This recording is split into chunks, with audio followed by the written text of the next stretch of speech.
Yes, welcome to a Geekscape live special in association with the Blattcast. I am Christian Bladt, and we have quite the panel assembled for each and every one of you today here as we discuss Jim Henson, Idea Man, the great documentary that Ron Howard did for Disney Plus. But also we talk about the Idea Man himself. As always, I'm Christian Bladt.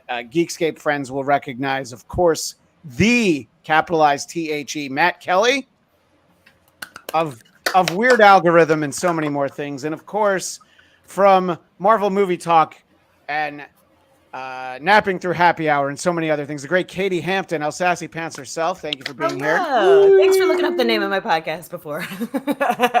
Well, I saw it. It's a background that I could have used, and I'm like, right, that's what it's called.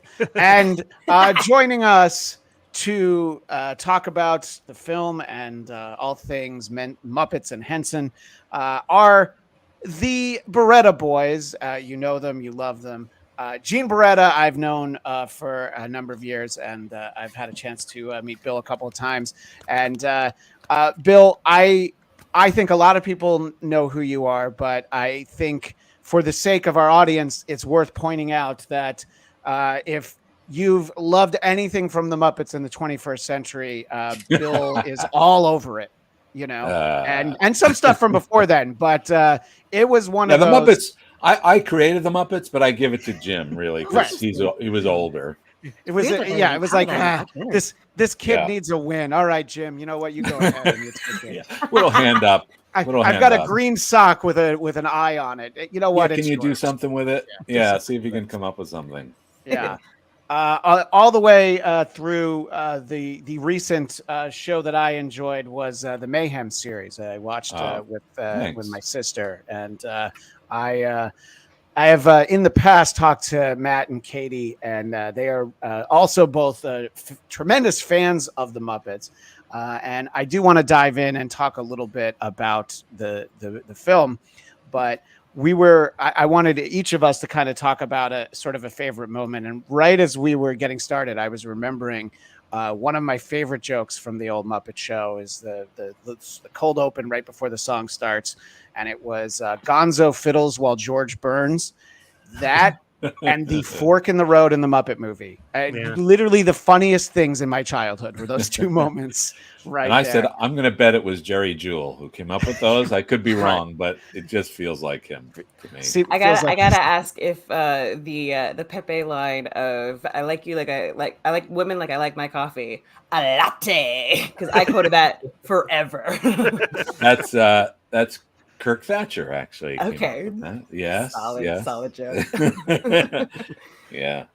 And Matt, do you have a shout out of a Muppet moment? I'm not saying pick your favorite. Yeah, I was gonna say. I mean, it's gonna get sad. But you know, I've said that most of my life. I've said Rainbow Connection's my favorite song of all time, and a big part of that is I had a grandfather who was a musician, played the banjo. That was his primary instrument.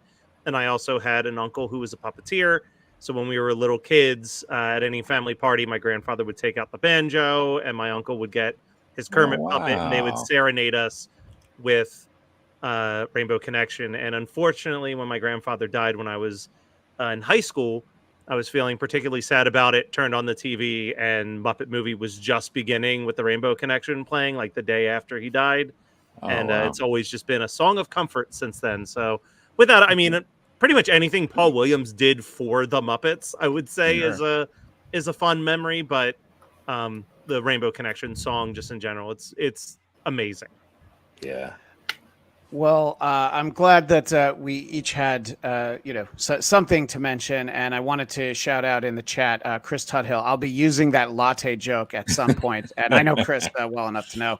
And the great Farad Muhammad, if I had seen this right as we started, I would have put up the comment, "It's time to play the music." Farad and Gene, of course, crossed paths during the old Dennis Miller show, and Van Neuter's Love 30, formerly known American Autistic.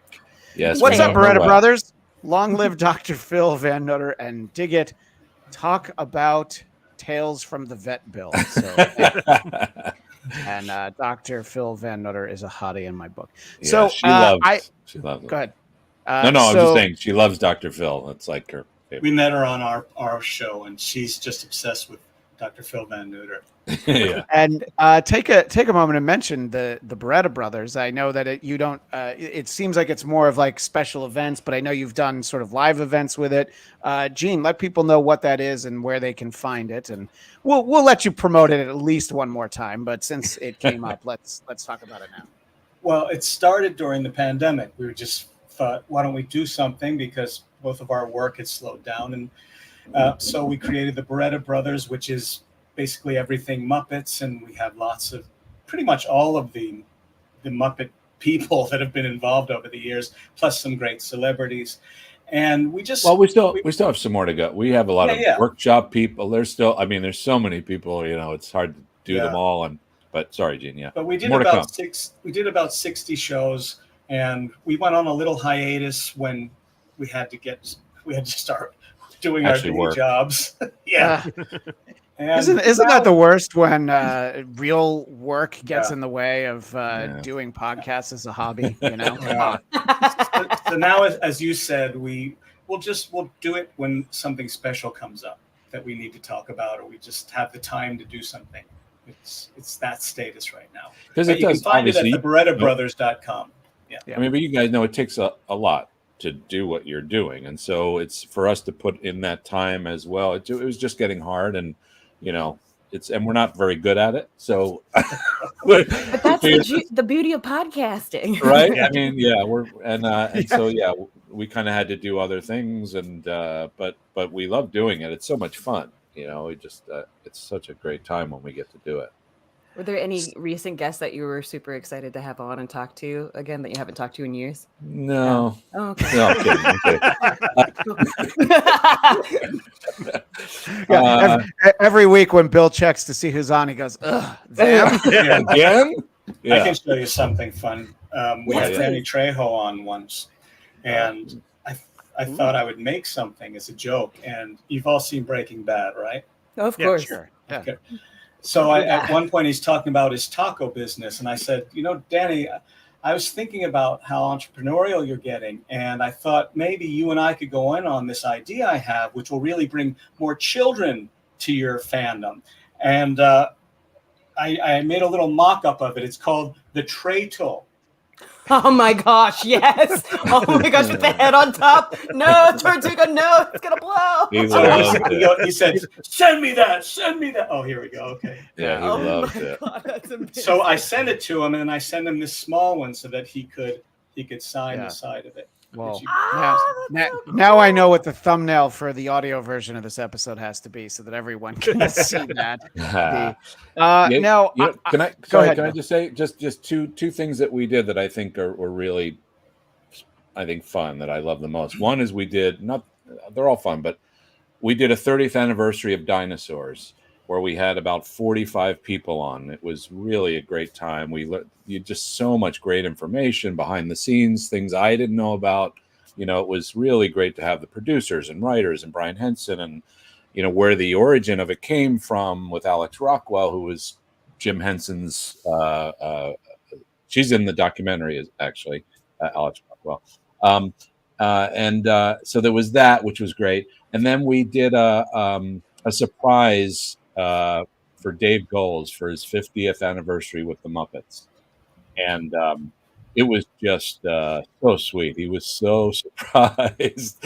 He couldn't speak, really, the whole time. And we just kept bringing people on, thanking him, telling stories. It's great. If you get a chance, go look it up. There's some great episodes. We really have been fortunate. We've had some. How unlike Gonzo the Great to be speechless. That's he was. He didn't. It took him about over a week, maybe even more. He kept saying, "I can't even. I'm still digesting. I don't know what happened. I want to send people thank you notes, but I don't even know what's happening." But yeah, it was sweet. It was sweet. His wife Debbie helped us organize it, and childhood friends, and it was great. It was really fun. That's so lovely to hear. Cool people. We had Ricky Gervais and Tom Bergeron, and who's the cook? Why can't I think of his name? I blanked out. Who? The Cook, apparently. No, Anthony Bourdain? It's the cooking show. Chef Boyardee? No. The Swedish Chef. Well, Bill, you did the Swedish Chef with him on Food Network. Why can't I think of his name? Damn. Who? The rest of the show is going to be us going, Guy Fieri, Emerald. I think that was a different show. I think it was a different show. No. I love this brotherly relationship you guys still have. It's like, no. Who else? We've had Bobby Moynihan and John Voight and Robert Rodriguez. And, all kinds of people, yeah. Frank and Dave and all kinds of. I feel horrible that I can't think of his name.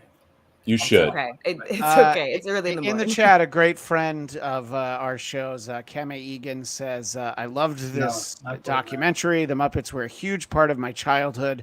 I remember seeing the Muppet movie in theaters, and she's suggesting Gordon Ramsay. I don't know if that's accurate. No, it wasn't him. Sorry. Thank you. Kame Egan, we're going to give you partial credit for your answer, but I'm sorry. That is a chef, but that's not who she's thinking. Alton Brown. Oh, Alton Brown. Yeah. Okay, cool. Farad Muhammad also says, Gordon Ramsay, would you please stop looking at the other pupils' tests and copying their answers? Farad, that's 10 demerits. Hold on a second. I am so sorry to take this off the tracks already, but I just happened to stumble on something on Bill's IMDb because I was like, there must be a credit for whatever show that Gene is trying to think of, and I'm scrolling through it. Bill, you did an episode of VeggieTales? Stop it. Oh, I don't think so. What is that? It says you were Samson the Donkey Puppeteer on the episode of Little Drummer Boy for VeggieTales in 2012. That's weird. I'm the family archivist, and I don't remember that. I don't think that's right, actually. All right. Well, someone call IMDb. Get that taken down. It's interesting. I've found something else. I can't remember right now, but I actually did find something else that somebody put up that actually wasn't me. But I didn't do VeggieTales. That made me stop in my tracks. I'm like, whoa, wait, what? Wow. I don't see for those of anything you in who the may Barretta not know, archive. VeggieTales is it was a Christian show that it was a bunch of vegetables singing goofy songs and things like that. And so the reason why Matt and I both were like, huh, it was just that wasn't entirely our childhood. I created VeggieTales. I just didn't puppeteer. Oh, gotcha. Okay, cool. You decided to put an Alan Smithy name on it. You didn't want to take all the credit. Yeah, I understand. So. Now, I know just from knowing you for years now, Gene, so your association, both of you, I believe, with anything related to Henson Properties is you both worked at Sesame Place. Is that correct? We did, yes. Yeah. You should mention to people that it's kind of a Anheuser-Busch Great Adventure kind of play park. That's Sesame themed, and it started in our neighborhood basically. And there's one in San Diego now, which my kids might be a little old for Sesame Street, but you're never too old for water slides that terrify my wife. And right. My son delights in telling, no, mommy, this one's not going to be that scary when he knows. I'm sorry, what were you going to say, Bill? No. That so the first one that opened was in Langhorne, Pennsylvania, and I think it was 1980, and the big theme of it was that all of the rides were motivated by the kids. So there weren't any electronic or mechanical driven rides. Cool. So as employees, you were just always helping kids fall off, catch them before they would fall and try and help them up a hill and go across things. It was like a workout to be there. Well, I think it's important that it was the work of the employees to look out for the safety of children, because I grew up about 10 minutes from an infamous place called Action Park in New Jersey. And there's a whole documentary about how it's Class Action Park. Class Action Park is what it's affectionately known as. Now, so good for you for looking out for the kids. They had a different approach at Action Park. I'm sorry. Yeah, I literally just went to Sesame Place, I want to say 6 months ago for my niece. Is it still that way, though? I feel like they have a No, not at all. It's very mechanical now, right? at least at the changed. Langhorne location. But the original one was about a fifth the size of what it is now. Yeah, it's it's a really, I mean, it's so funny because I think me as a Muppet fan was as enthralled by Sesame Place as my 3-year-old niece, where the rest of my family was just kind of begrudgingly there. I was like, oh my God, it's Cookie Monster. But that's where. Oh, sorry. Go ahead. No, go ahead. Sorry. No, please. No. I'll go. Wait, no, wait. Oh, wait. Well, I was gonna ask both of you, like, did that prepare you all to like go into dinosaurs, just like having to hold children and like put on that wetsuit?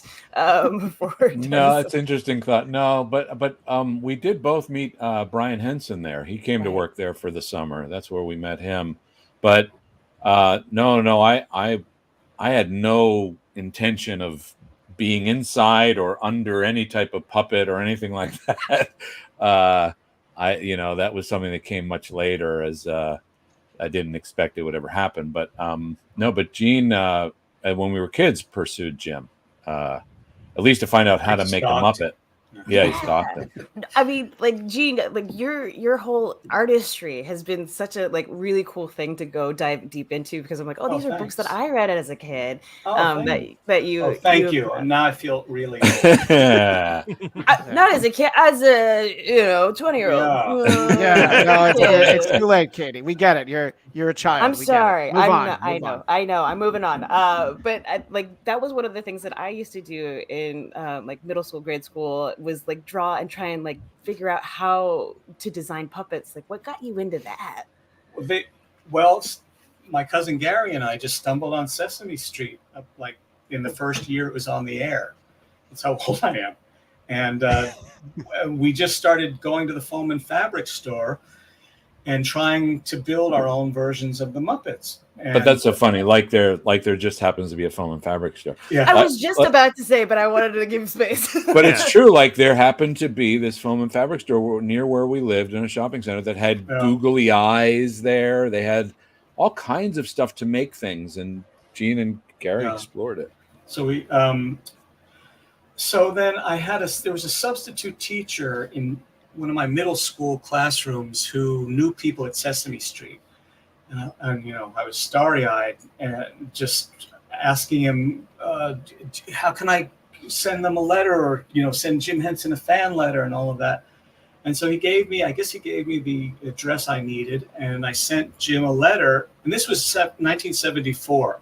So he wasn't so world renowned as he became after the Muppet Show premiered. And he sent me back this letter right here. Here it's up on the screen. Right. Okay. So he sent me back this letter and with instructions on how to make puppets, which I never expected. So that was truly how to make inspiring. a Muppet. That is crazy. So incredible. Yeah. But so as a kid, as a kid, Gene was drawing all the time. I think his first drawing was a purple elephant that he drew from his crib on his wall. On the wall with a purple crayon.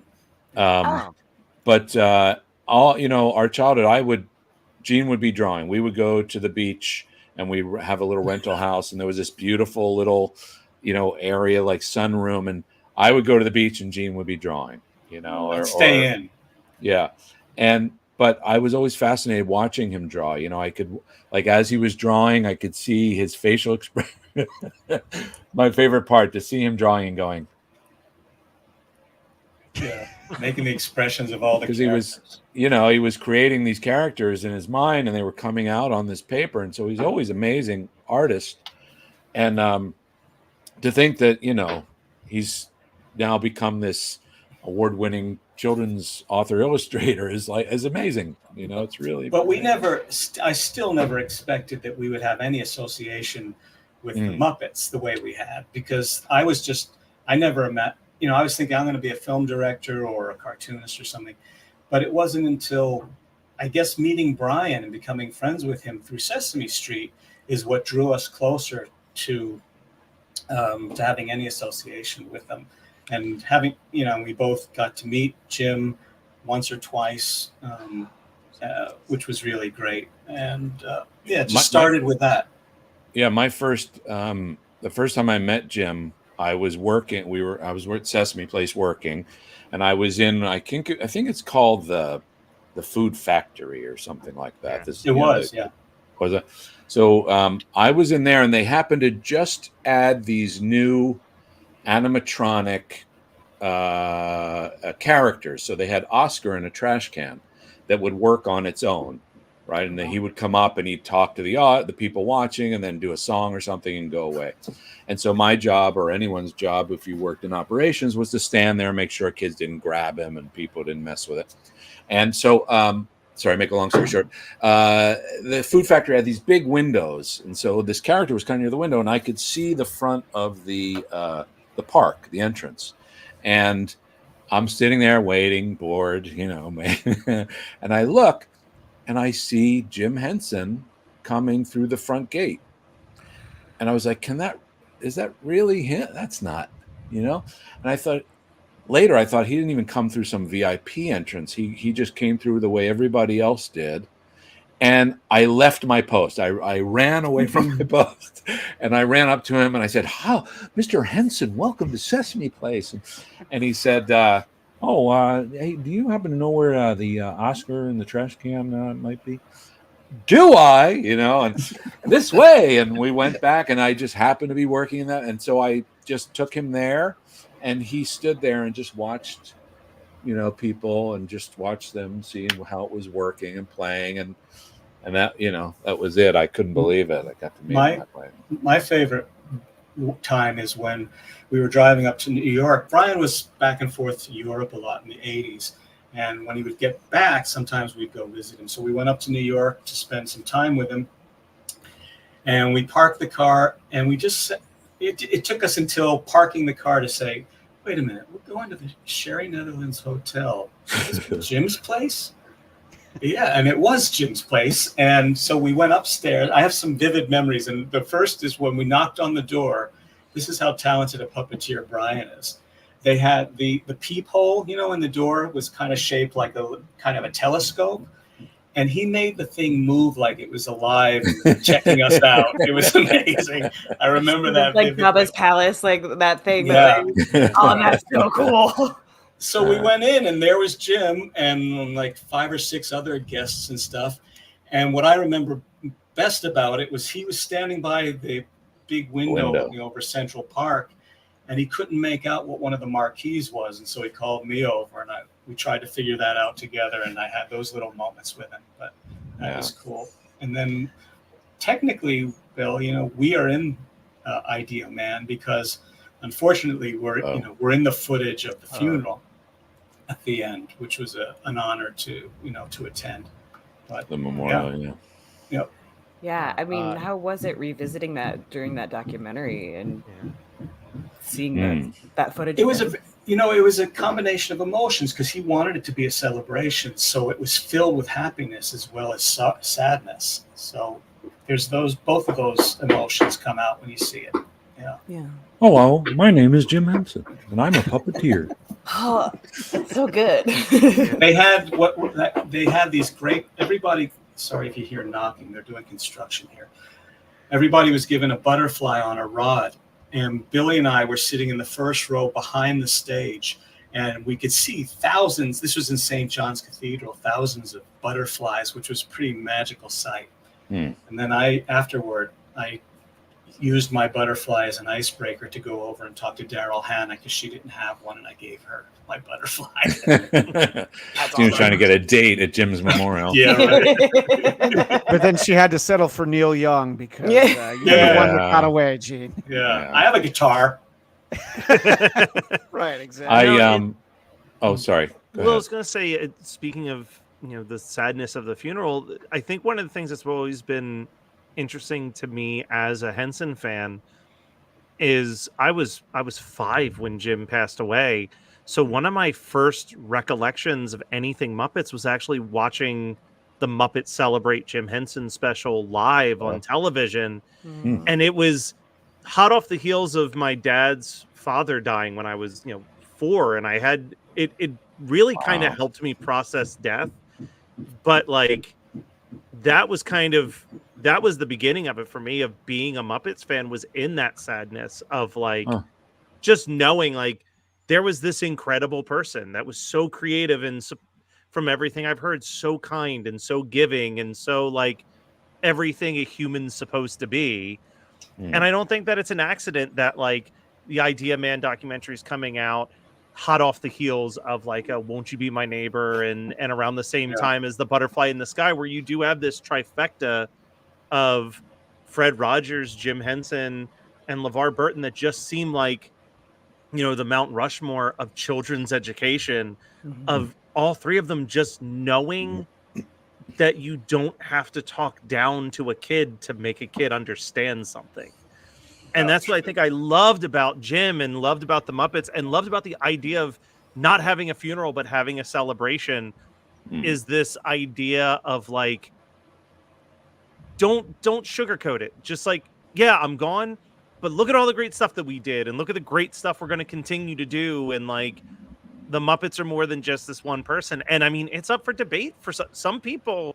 I think we'll argue that was, as far as their Muppets are concerned, it ended with Jim. I'm certainly not one of that, and I think a lot of people aren't. But, I mean, I get it. You can tell how much of a heart and soul he was, especially when you watch, like, the Muppet movie and Muppets Take Manhattan. Those are as much of an autobiography about Jim Henson as they are about the Muppets. It's fascinating. I've said a number of times that I've visited the set a lot, and I've even kind of worked on them, but everybody...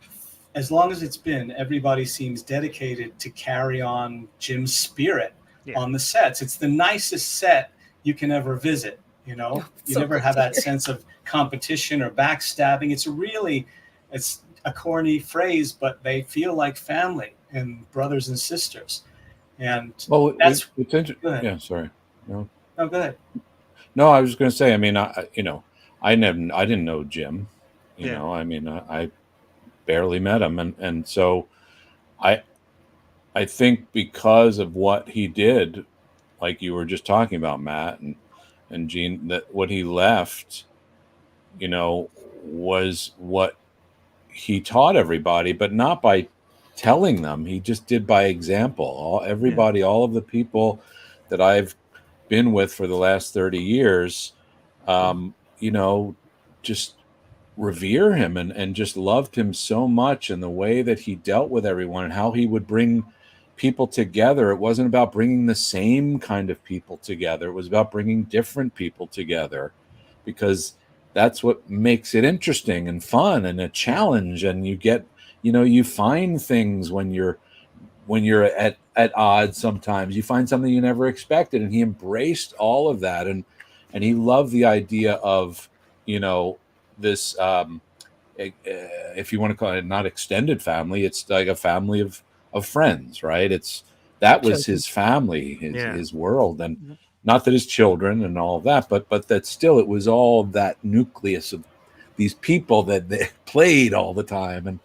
And so I got to learn about Jim and understand his characters through the people that I work next to, you know, like Dave Goelz. And this is a little thing, but as an example, you know, when I first started doing Dr. Teeth, he came over and said, you know, Jim used to I used to watch Jim perform Dr. Teeth, and he grit his teeth when he did them, you know, and or Ralph, when you know, the energy of Ralph was kind of this. And so I learned through the people around him that loved him, who he was and how to be a part of this, you know, group. Yeah.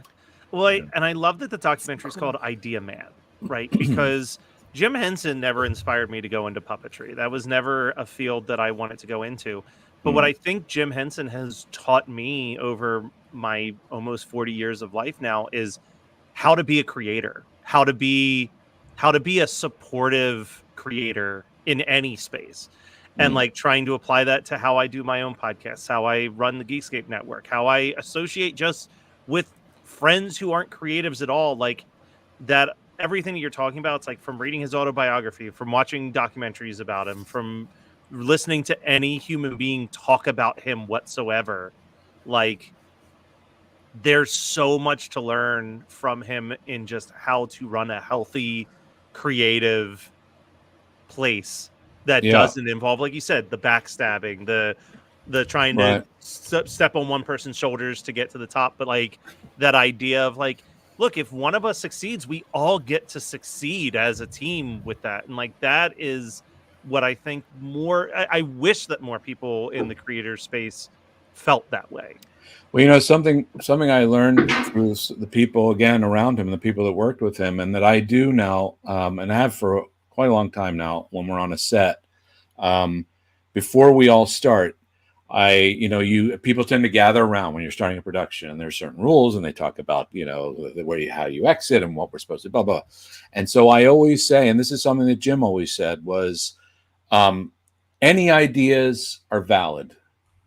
If you have an idea, no matter where you're coming from, if you're, craft services and, or you're up in the lighting grid, or you're sweeping the floor at the end of the day and you have an idea, please don't hesitate. Come and tell us what you think is fun, what your idea is, because you just never know where great ideas are going to come from. And on this last series, it happened with a COVID, one of our COVID officers, compliance officers, was watching a scene, and he came over and he said, Bill, what if da-da-da said da-da-da? And I was like, that's great, and I went over and we did it, and it's in the show.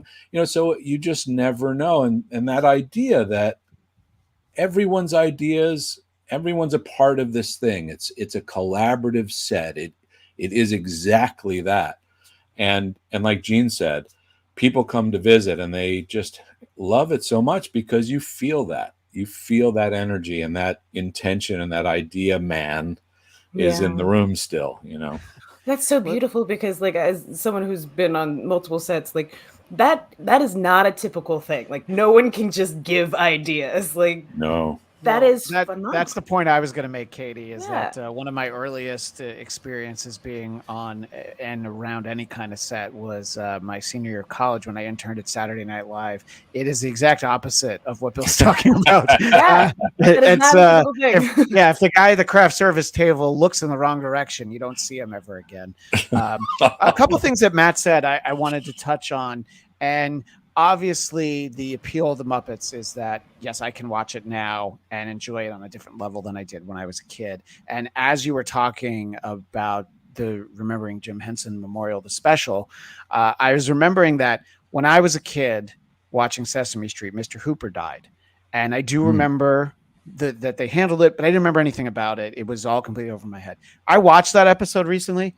I was crying buckets because Big Bird just didn't understand. It's so sad. He's like, well, can I talk to Mr. Hooper tomorrow? And he's like, no, he's not going to be back. And I'm like, oh my God. And, it is one of those things. It's also like, we're talking about Fred Rogers in that documentary. They did like a live special. I think it was after RFK was assassinated. And you're just watching it, and they try to explain that the air goes out of a balloon. And now the air is not in there anymore. And it's once you're a parent, you start to think like, oh my God, these are all conversations I need to have with my kids. At some point, something's going to happen. And for what everybody says about television and media, the fact that you can have something like, well, this is going to help us, when my wife's grandmother died, it's not Henson related, but there was an episode of Daniel Tiger's Neighborhood, the animated sort of spinoff from Mr. Rogers.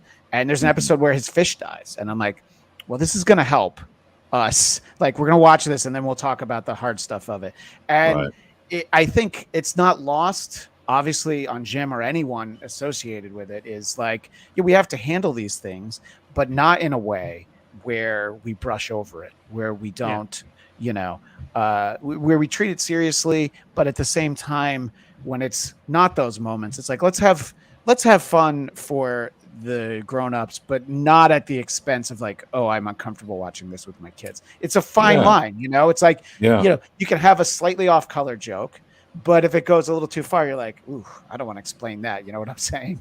Right. So. Yeah. And, obviously Jim embraced the idea that I guess he was leaving. And so he was planning his own memorial. You know, that's certainly a way of going out. You know, is you kind of figure out what you would love to see and tell your friends. And you know, I think it's in Idea Man. Doesn't I think Brian reads the letter that he left for them. Yeah, it's just I remember that so well. Just to the way he wrote it, and you know, the end of it, which was you know, what do I care? I'm not there. You can't argue with me. I'm not. Yeah, you know, just before we beautiful. Go ahead. Mention before we get off, Mr. Rogers was just the same power to me as Jim too, and I spent a day with him on the set when they were shooting Land of Make Believe, and he's exactly the person he is on television. And that you feel that in the studio as well. Everybody, it's in the air, just that the love and tenderness and the serious nature of the work they're doing. And he's mischievous too. He brought me over. He goes, you know, Joe, no, forget the name of the music director, because they played the song music live, you know. He said, watch, you want to see him get angry? And he brought me over to the piano and started playing a song, and you hear the guy from across the city, get off the pianos! But same spirit. I just wanted to mention that. Well, and I think that there's something to say. I know we're talking about just as much of of Fred Rogers as Jim Henson, but I really do think that they are so comparable in so many ways. Both of them being people who, like, kind of didn't seem to care who you were. As long as you were a good person with a talent, they were gonna like work with you. Like, could you imagine any other person taking a 18-year-old puppeteer like Frank Oz and like taking the time to harness a talent like that?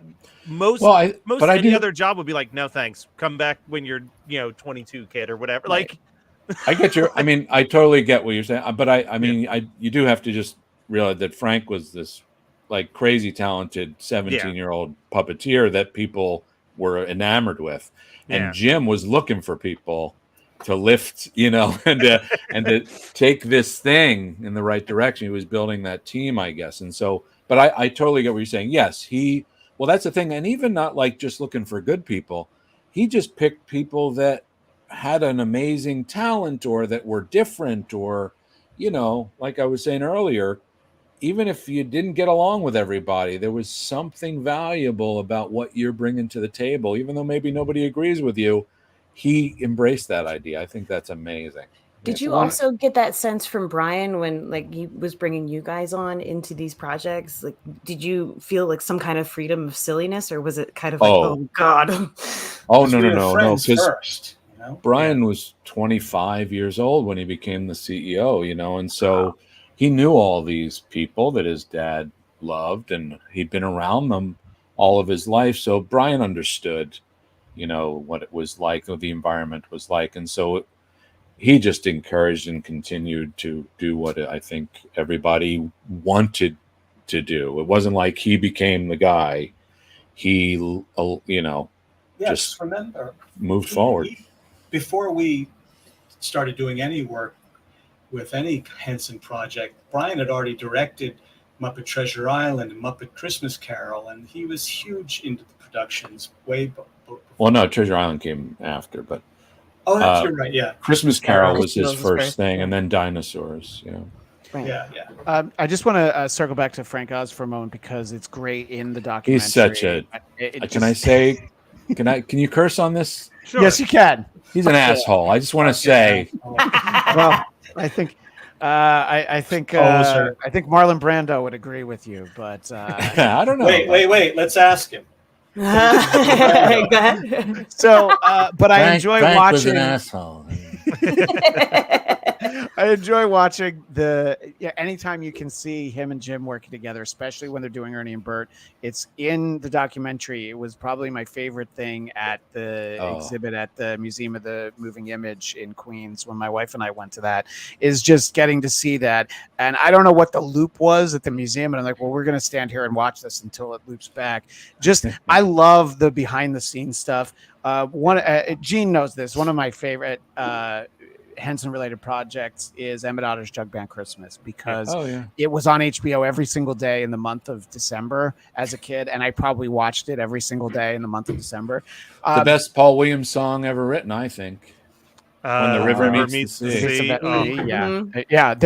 The music in that is phenomenal, and I do watch that every year with my kids. Within the last decade or so, I saw outtakes from it, which was amazing. Because the demo reels of them doing Muppet Movie, even where they're just wandering the countryside with a Kermit and Fozzie puppet, just trying to make each other laugh, but to show like a proof of concept is like. Find on YouTube. It's the most delightful 5 to 6 minutes talking you can to imagine. Cows. Yes, talking to cows. Yeah. Let's bring some friends. Let's bring some friends from the chat in. Lisa says hello, everyone. Hey, Great to see the Barretta Bros and friends. Hi. Chris has watched the documentary. Kamei Egan has always want to stay in the Happiness Hotel, and I say this every time we get one of these. I really should be time stamping these and cutting together these comments. Hack Ride. Hey, is this a support group for people who still don't understand MTV's Eon Flux cartoon? No?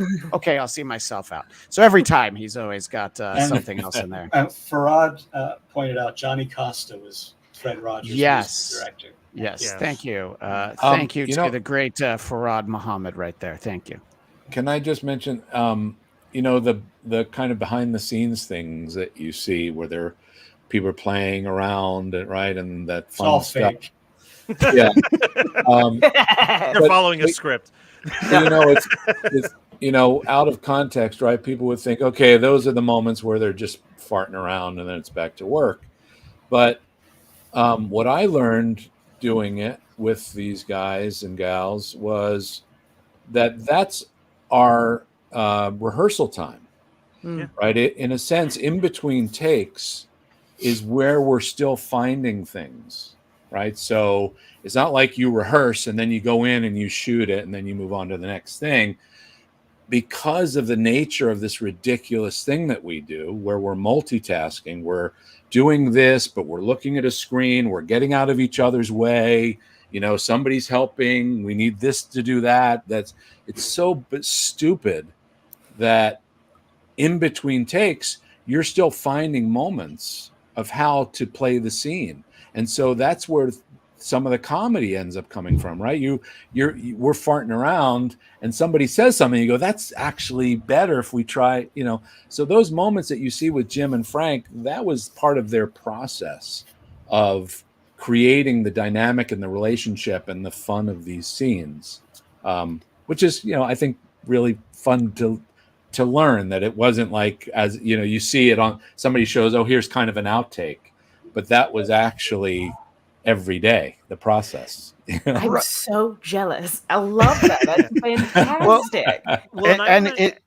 Go ahead, Matt.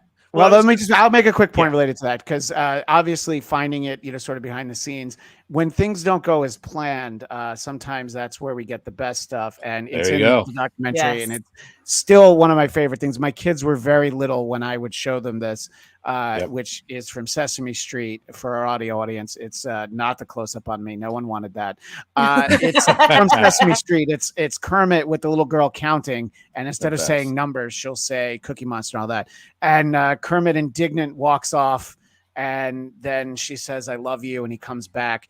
And if you had tried to script that, first of all, I don't know how strong a line reading that girl would have given, but there's no way you could create a moment like that, and that's the beauty of it, And we also, one of my favorites is the kid who's counting to 20 is going 18. Yeah.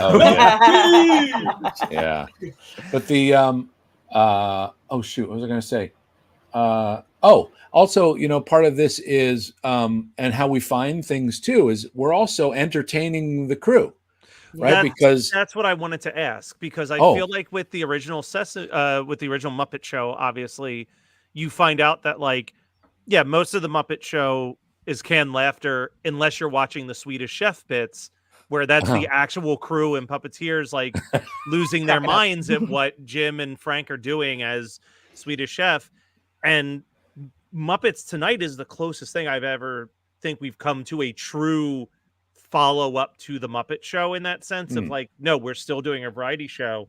Yeah. How much of when you were doing Muppets Tonight was there that, like, for lack of a better term, like yes and improvised, since not like anytime. in the real timing, but yeah, while coming up with the ideas. Like always, there's always open improvisation. I mean, you definitely have a script, and there are great writers, and there are great jokes, but I look at a scene from starting at point A, and you're trying to get to point B, right? But then there are these A.1, A.2, A.3, and you're finding these moments to get from here to here, and so you don't know what could happen in that area, and so we're always playing it, and the crew is a great barometer of how we're doing. The cameraman is trying not to laugh at take after take, then you're onto something, or people just watching. So yeah, we do it a lot for the crew, and then like in between takes, it's we're always messing with the crew and the cameraman, and they're always in it. It's not like we're so fortunate because people love being there, and they work so hard. The workshop people, the crew, the director, everybody, they're all focused, they're all in it, and they love it. And so if I decide to walk over here because I'm just farting around in between takes, they follow you. They want to see what you're going to do. They want to have the fun with you. And it's fun. It's amazing. I feel like it's a bummer that Muppets Tonight was so short-lived. You know what I mean? Like 22 episodes. And I think that now in the age of TikTok, so many clips from Muppets Tonight are being like revived. I think once a week someone sends me Kermit singing Talking Heads, which is from the Muppets Tonight show. There are these moments of brilliance that just didn't get a chance to flesh out the way it should have. And we had amazing. Yeah, I mean, we had Prince and Tony Bennett and Martin Short and Michelle Pfeiffer. Tonight, Garth Brooks. Muppets Tonight made me a Garth Brooks fan. His episode, Garth Brooks was great, and Garth Brooks seemed. This is the thing I love to talk about when you watch any of those types of shows, is like, and I guess this is kind of a question. People all like the Muppets, obviously. Like, I think it's like just this internationally loved thing. But it's when you have like a John Denver or a Paul Williams where they get it. They are all in with every element of silliness. Is there someone from the time that you've been working with the Muppets that you think is not credited enough with understanding the Muppets on that John Denver, Paul Williams level that you were like, no, they came, they were ready to play. They were like, they got every element of it. Yeah. I mean, I think because I was still learning all of this by the time we started Muppets Tonight, right? I had only done Muppets Treasure Island and an animal show thing, but I was learning. And I think my experience where I realized that the best guests were the ones who looked that actually just played it real. Yeah. They believed in these characters. They looked them in the eyes, and it was Michelle Pfeiffer. And she never looked at us really. I mean, she did, but it wasn't like it was about what was going on below. She was just right there. And I thought, wow, that's amazing. Not only is she just this stunning, amazing, talented person, but her just buying into the circumstances. She believed every minute of it, and it gave us so much to react to. She was phenomenal. Tell them how you got Tony Bennett connected. You were responsible for Tony Bennett? Well, connected. You know what I mean? Yeah. I know this guy who knows this guy. So our great-grandfather. Yeah, Bill introduced him to some friends of ours. Yeah, our great-grandfather, Joe Giordano. Yeah, Tony was looking for something, and they knew a guy that got it when it fell off a truck. Yeah. Well, what Gene's talking about is, can I show something? Yeah, I was going to mention that maybe it'll coincide. We were talking about Muppets Tonight. We're talking about behind the scenes. This is a great time, and we'll try and describe this for our audio audience. But I know, Bill, you'll do a great job going through. Let me just start. I'll start here since we have Tony Bennett here, right? So we sat down to do the read through, and it was great. He sat next to me because Johnny, I play this character, Johnny Fiamma, this bad Italian lounge singer wannabe, who idolizes Tony Bennett. And we sit down and we're reading and the script, and he sees me marking my lines with a highlighter. I'm highlighting my names. He goes, "Oh, what are you doing there?" You know, and I was like, "Oh, I'm just highlighting my thing." "Oh, that's nice." Oh.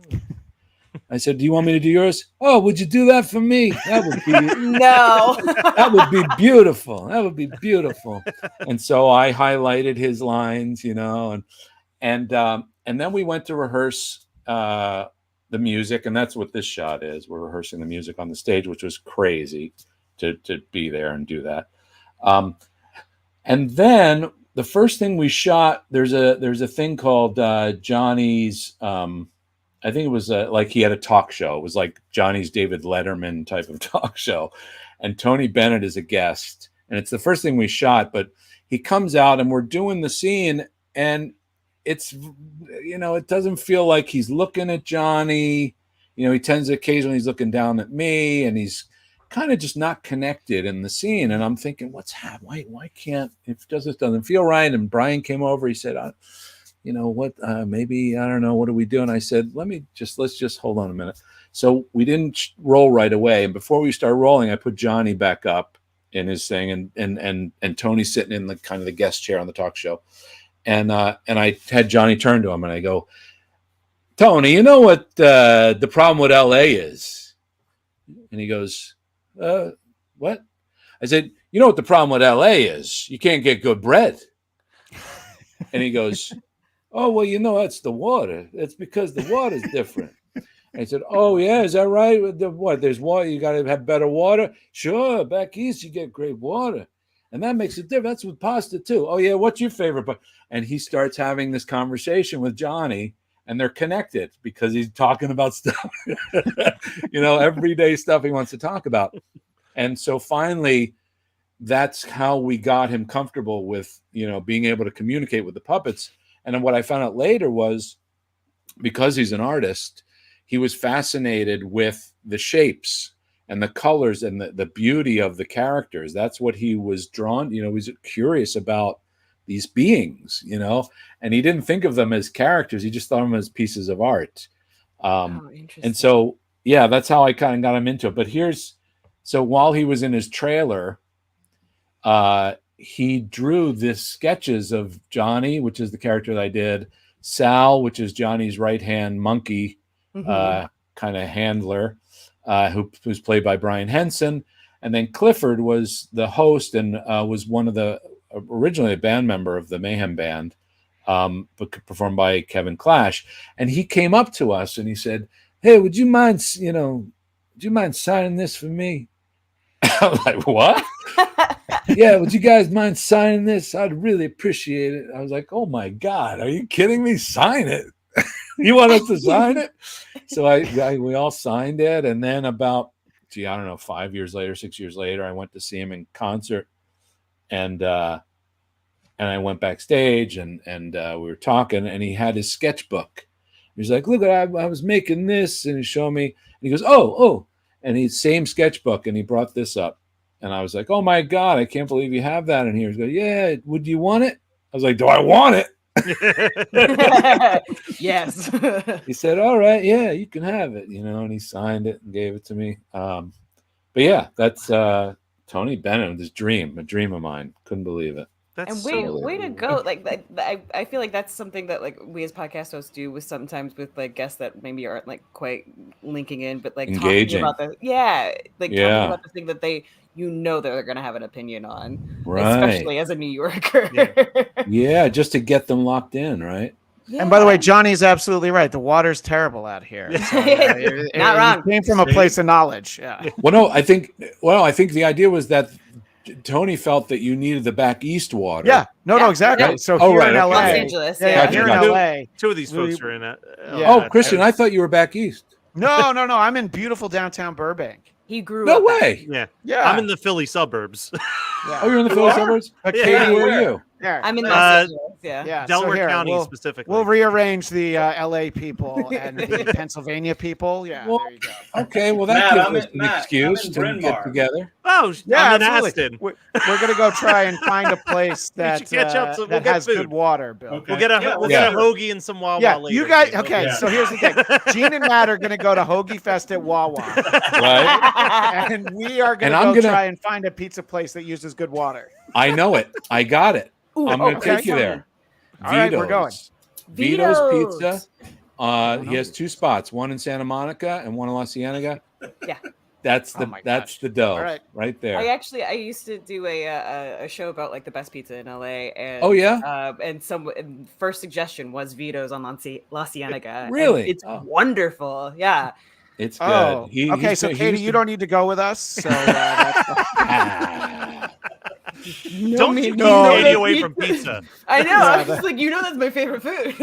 Hey, do you want me to run through these pictures real quick? yeah. I was Just gonna, a I was bit? gonna say let's see some more. So this is great. So Bill has some great behind the scenes and just some other pictures. So there's while we're Tony. talking and Here's talk about this Brian one. Henson. Yeah, Brian Henson directing Happy Time Murders. I played Phil Phillips.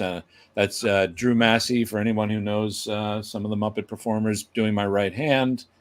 This kind of gives you an idea of how we work. If you've never seen it, we raise the sets off of the ground about 3.5 feet so that we can stand and move about with humans. So it makes it feel like they're really walking on the same ground, same earth, same surfaces. And so we build our sets above the ground. You can see there's monitors, television monitors, kind of to the right there behind Brian. We're watching what the camera sees, so we can help with the composition of the shot. Where are we? Is our eye line right? Is our focus good? It's all part of the dance down there. Is the image? I've always wondered: is the image flipped when you're watching it back in the monitors, or like do you have to kind of flip it in your head? No, we work with the actual. We work backwards. We work with the image that the camera puts out there. Yeah, a lot of people now flip the image to work like mirrored. Yeah. But that's just one of the old folks, so it's backwards. Like the original type. Yeah, with the Muppets, most of our monitors, unless there's somebody who really needs it and has been used to it, which not a lot of us yet, then we can flip those individually. But usually we work reversed. It's extremely hard to do too. If you've ever tried It's weird until you get used to it. I mean, it's true, but it's like anything. The more you do something, right, the easier it gets. Right. Here's an old photo of me from Dinosaurs without my big head on. Gene. So cool. That's so cool. How heavy was that? Yeah, I was gonna say, how heavy was it to have the head on and everything? He was about, I'd say, 100 pounds total. The head was about 25, although they gave me these little struts that kind of came out of my had like a backpack, as you can see there. Yeah. But these bars came up and they supported the big jaw, so that helped with the weight. And my head was in a helmet that was attached to the inside of it, so I could do subtle things with all of that and turn him and move him. And that was his like head the- was similar to what they were doing with Labyrinth, right? Where off camera there was someone with like a separate animatronic puppeteer making the mouth move. right. So yeah. You have to have cables running up past your face essentially for that mouth. No, they came through under his tail, under his butt. Oh, okay. Oh, The cool. cables usually came from down there and then up and through to the back of the head. This big kind of, the only way I could see was in his mouth. So my eyes were in his mouth. The only way I could see is when his mouth was open, when he was talking. Is that how you get like, there's that image that it's gone viral a couple times where someone paused the first Teenage Mutant Ninja Turtles movie. And it just happens to be when a turtle's mouth is open and you can see a person's face. Oh, is that right? Yeah. The mouth. Well, yeah, with the turtles, you can see their faces were in there. But yeah, it's interesting. Like if I had to walk across a room, if you watch Dinosaurs, Earl always sighs as he's crossing so I can see the next 10 feet. So he'd walk and go, you know, and I could see where I just always going. thought that was like a tired dad thing, but then it worked for Earl. I believe Jackie Gleason used to do the same thing so that he didn't have a heart attack from walking. He was like, well, Jackie Gleason was inside his mouth as well. You could see how that was going on. It's a big mouth, Bill. Yeah, the scariest big mouth. The scariest thing I saw Billy do was there's a scene where Earl gets swallowed by some huge creature, and Billy decided he wanted to, and so the characters are sliding down the creature's throat. We're inside the stomach, and Billy decided he wanted to do a tumble sault and roll down. And because of the size and weight of the suit, I was thinking he's going to break his neck, but he did it. But it was scary to watch. Have you ever been injured, like doing some of this work? Yeah. I mean, actually worse than that. I used to pass out with Earl. I used to faint because the original jaw, it was all hard fiberglass, and the jaw inside, when I would turn my head, would cut off my artery here. And I didn't know it was happening, and I would faint in there. And Dave Goles, who did the first year, it was Earl's face. Oh, sorry, to answer your question, Matt. Yes. Yeah. We had them behind camera. It was a row of performers. I don't think I have a photo of that. That would be interesting to see. But a row of performers with their joysticks and gloves that look like a Muppet head. Yeah, but it's mechanical, and these things are assigned specific motors in the face, and they work with monitors, so they see again what the camera sees, and they can perform in conjunction with us. And we all have headphones and microphones, so we could all communicate. We could communicate specifically with our puppeteer, and they could talk with us, or we could do the group, which would be crazy, you know, because you'd have like 12 puppeteers all talking. Okay, well, we're going to go to the conference. Okay, you're doing like, I don't want to go to, you know, just like this cacophony of people talking. Okay, I have another follow-up question just because this is fascinating to me, this element of it. Yeah. So when we're watching an old episode of Dinosaurs, you're in the body of Earl. Dave is controlling the mouth and face and all of that. Where is the voice coming from in the moment? Is it pre-recorded beforehand and you're trying to sync up? Are you talking? Is Dave talking? Who's providing that? The puppeteer doing the head is the person laying down the production audio, because that's all, again, improvisation and play. You still find things. So the first year was Dave Goles, and then the following years was Mac Wilson, who was unbelievable, like this amazing puppeteer. And but yeah, so when we would rehearse, I'd do it without the head, and I remember Mac would want me to perform it.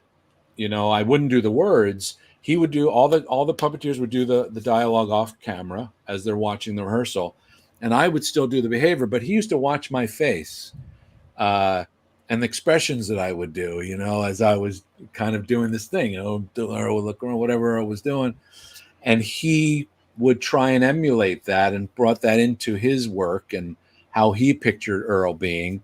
And so I would take, you know, we would do a take and they'd open the mouth and I'd watch the monitor and someone would turn it around so I could see it. I was like, wait, how do you do that? You know, how is this happening?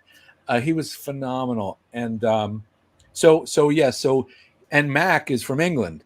So Mac had a kind of interesting New York accent. Oh, cat. Is that a cat attack, Gene? I didn't know what that was at first. It sounded like a bat was loose in the house. The construction workers finally broke through. Yes, what caused that sound? So Mac would do his version of Earl, which was, you know, great, but they hired celebrity voices to then come after it was all edited together with the episode. Then they would go in and they would record, you know, do the looping for the characters, except for Kevin Clash. Kevin Clash was the baby. And so his production track, they probably didn't use all of it because all kinds of weird noises and animatronic sounds happen while you're recording, you know. But yeah, Kevin was the only one who did the actual character himself. But like, oh, I'm sorry. One last thing. like Fran, Earl's wife, and Charlene were both puppeteered by guys. So that in my head, that's who those voices were. Like when I would hear Jessica Walter and Sally Struthers doing it, I was like, oh, okay, that's great. But in my head, when I think about them, it's Alan Troutman doing Fran, and it's Bruce Lanoil doing Charlene, and Mac doing Earl. It's and not only did people pass out in these uniforms, occasionally there was some puking into the necks of these uniforms. Oh yeah. Oh yeah. Oh, there they are. Yeah, Lee. To show the whole family. This was sort of the beginning of the animatronic integration with the Muppet, right? Well, they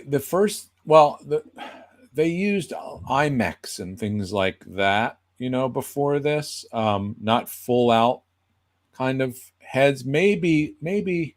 No, I guess. I don't remember. Is Labyrinth before Dinosaurs? I was going to say Labyrinth was 85. Labyrinth is 86 in terms of its release. Yeah, I would say probably even as far back as maybe even Dark Crystal to a certain extent. No, Dark Crystal's mostly puppet. So yeah, probably Labyrinth in 86. I'll always remember when Labyrinth came out because every summer I would stay with my grandparents for a week, and my grandmother would take me to a movie, and I wanted to see that, and she didn't let me pick any more movies after that. But I love. I guess Hoggle was this suit character, and then Ninja Turtles was very successful. Sure. That's I think where they really felt like they were getting a hold of the technology, and this was the next thing after that. Right. Yeah, this is probably the biggest scale that they did it. I would assume is like a multi-episode sitcom. Yeah. And Bill, I know you've got some more images to share. Oh yeah, sure. Real quick. You don't need to rush through it unless you guys have somewhere to be. We're here until you guys are done. I don't know who the guy is on the left, but he just came and jumped into the photo. That's our mom. That's who made our inspired us. Oops. Okay. Hey, look at you. Getting a little misty. How did she inspire you guys? Speaking of injuries, look at Billy with the bandage on his forehead. It's probably one of the boom arm or something, or like a crane arm or something. Oh, I split my head open one time. Yeah. Yeah. Oh, do you not remember it because this is when you were kind of blacked out? That wasn't here. It was when we did. We were in England and we were doing Muppets Most Wanted, and I did something stupid and cut my head open.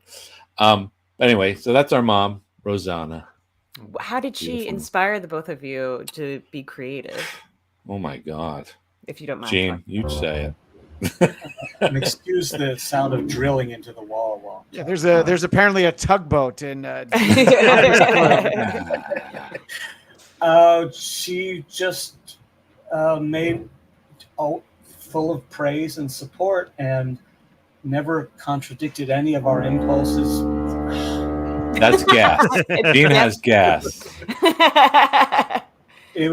She gave us every bit of inspiration we needed to feel like, make us believe we could do these things. She's here. Apparently, I'm telling you. This is the best. She is here right now. And making those. Is that what voices sound like in the afterlife?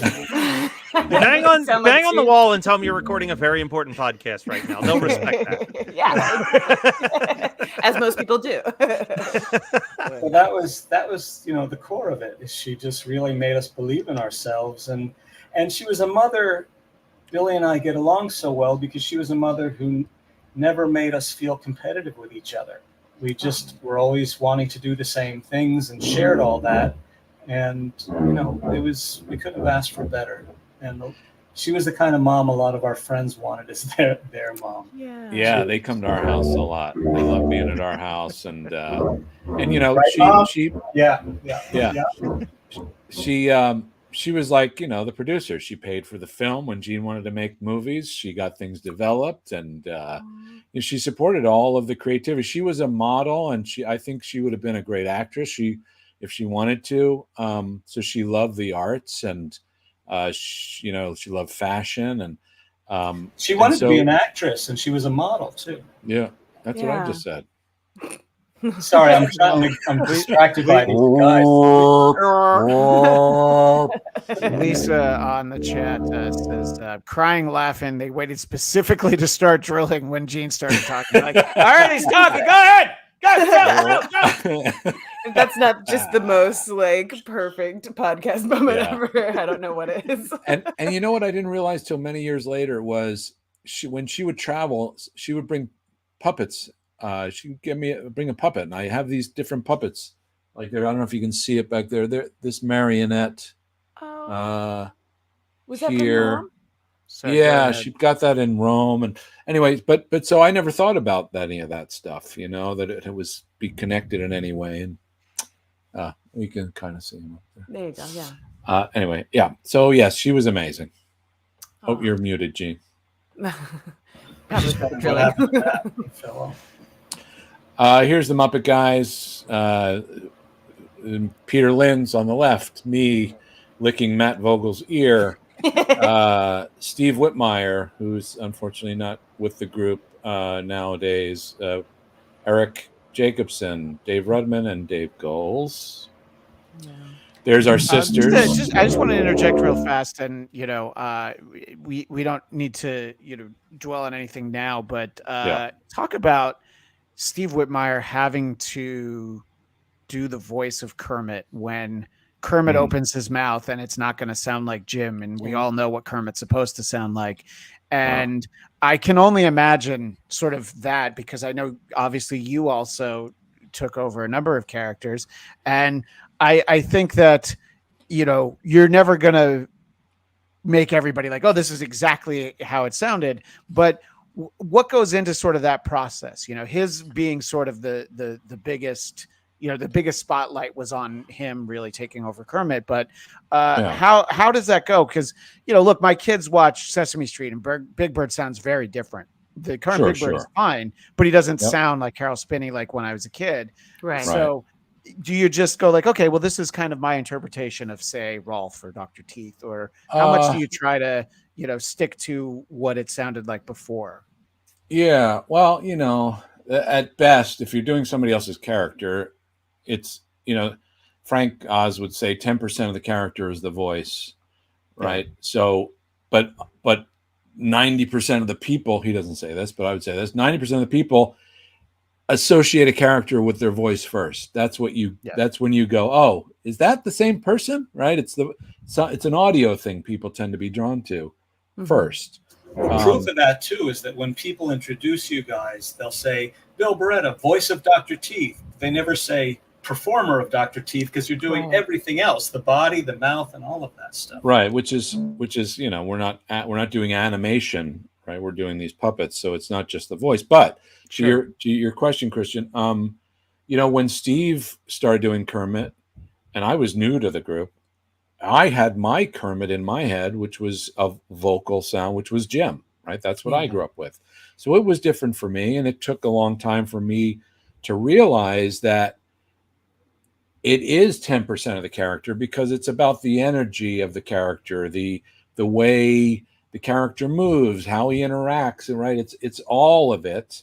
And so I am at best doing a bad impersonation of Ralph, but I hope that the behavior and the energy of what Jim did with him and the way his heart, that's what I try and focus on. And hopefully people, embrace the whole character, even though the voice may not be perfect. Hopefully the spirit of it is right. And I would say the only person out of this group, because we're everybody in this photo has had to do this. Dave Goles does Waldorf for Jim. David Rudman is Scooter for Richard Hunt, and we've all but the closest person vocally, Eric Jacobson, is just crazy as far as how close to Frank's characters he is. I mean, Dave Goles mentioned one time, the first time Eric did Miss Piggy, we were sitting at a table to read through, and Dave thought Frank had stepped into the room because it was just spot on. So Eric is an amazing and a great puppeteer, of course, right? He does the character, but vocally, the rest of us, I think, are all just trying our best impression and then try to really match the spirit, because I think that's what ultimately people are more forgiving of and get comfortable with and start to enjoy, Right. And I think that to continue with the example of Kermit, he always looked and moved like Kermit. Like that wasn't the issue. And, you get very used to the character. It's just there's sort of that initial moment.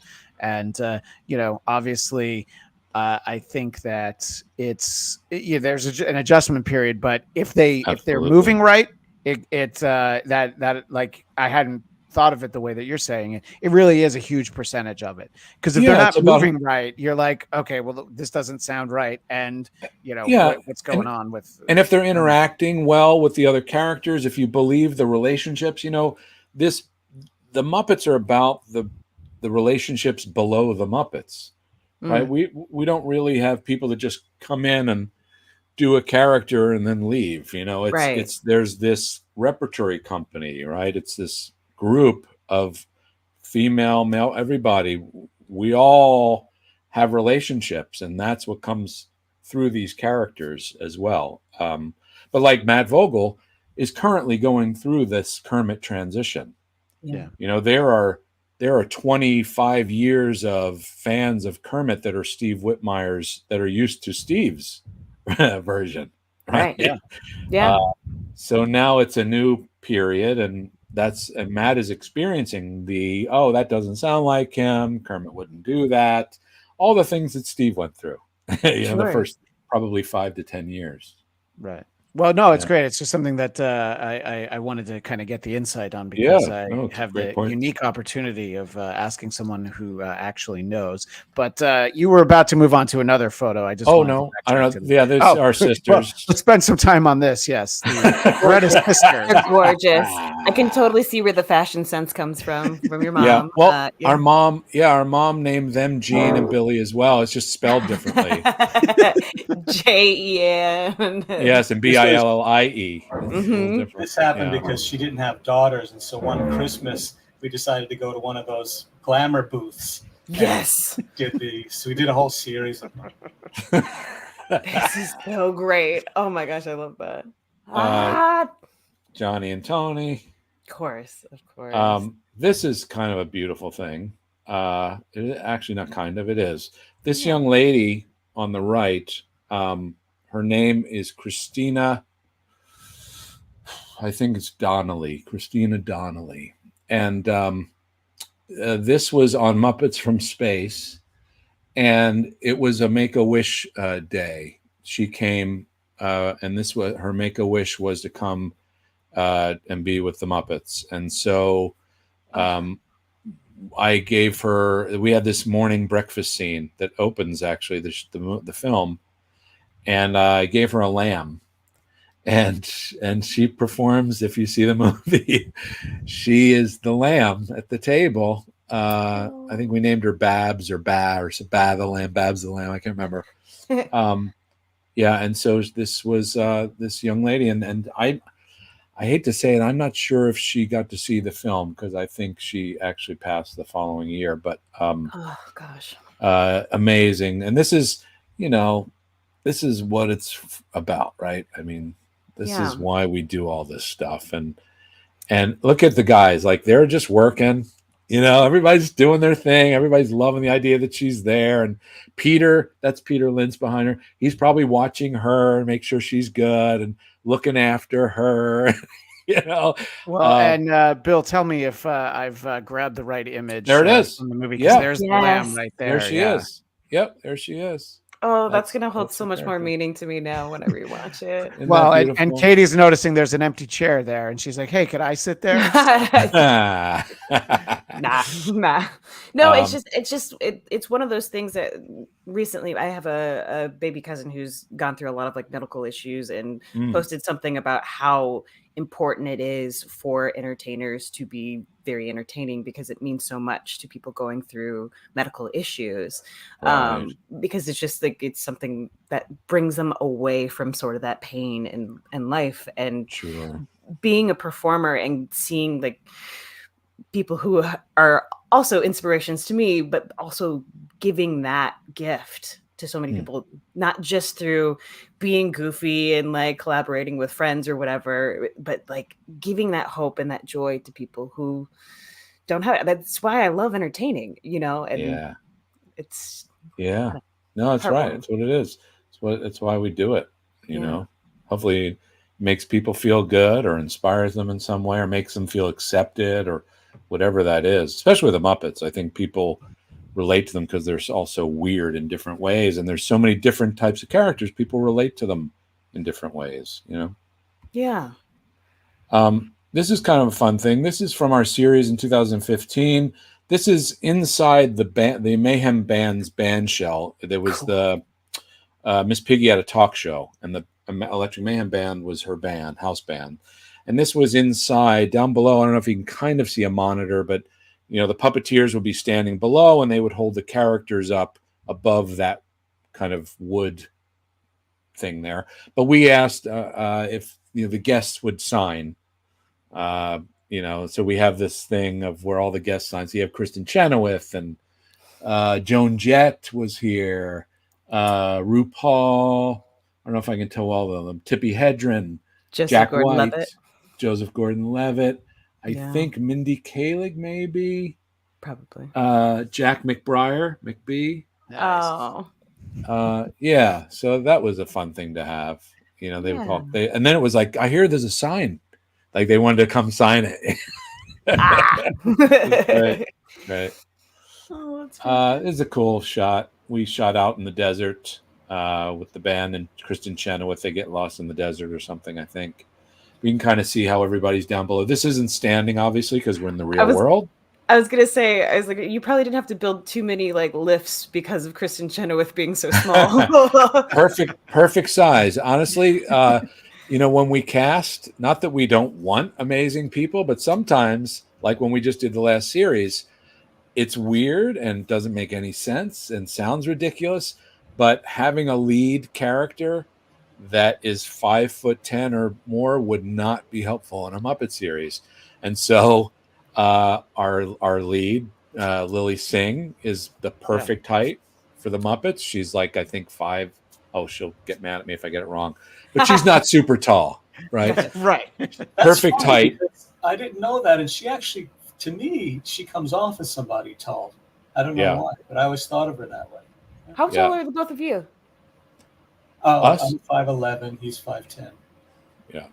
And actually, Gene being an inch taller, you notice how quick he was able to answer that question. He's like, I'm 5'11", and 5'11". Just say shorter. Yeah. My nose is a little smaller, you could tell. Yeah. But he is 4 years older. I don't want to say anything. Well, there you go. All right. Bill, did you how many pounds lighter? Ooh, we're getting in the thick of it. Now it's getting real. All right.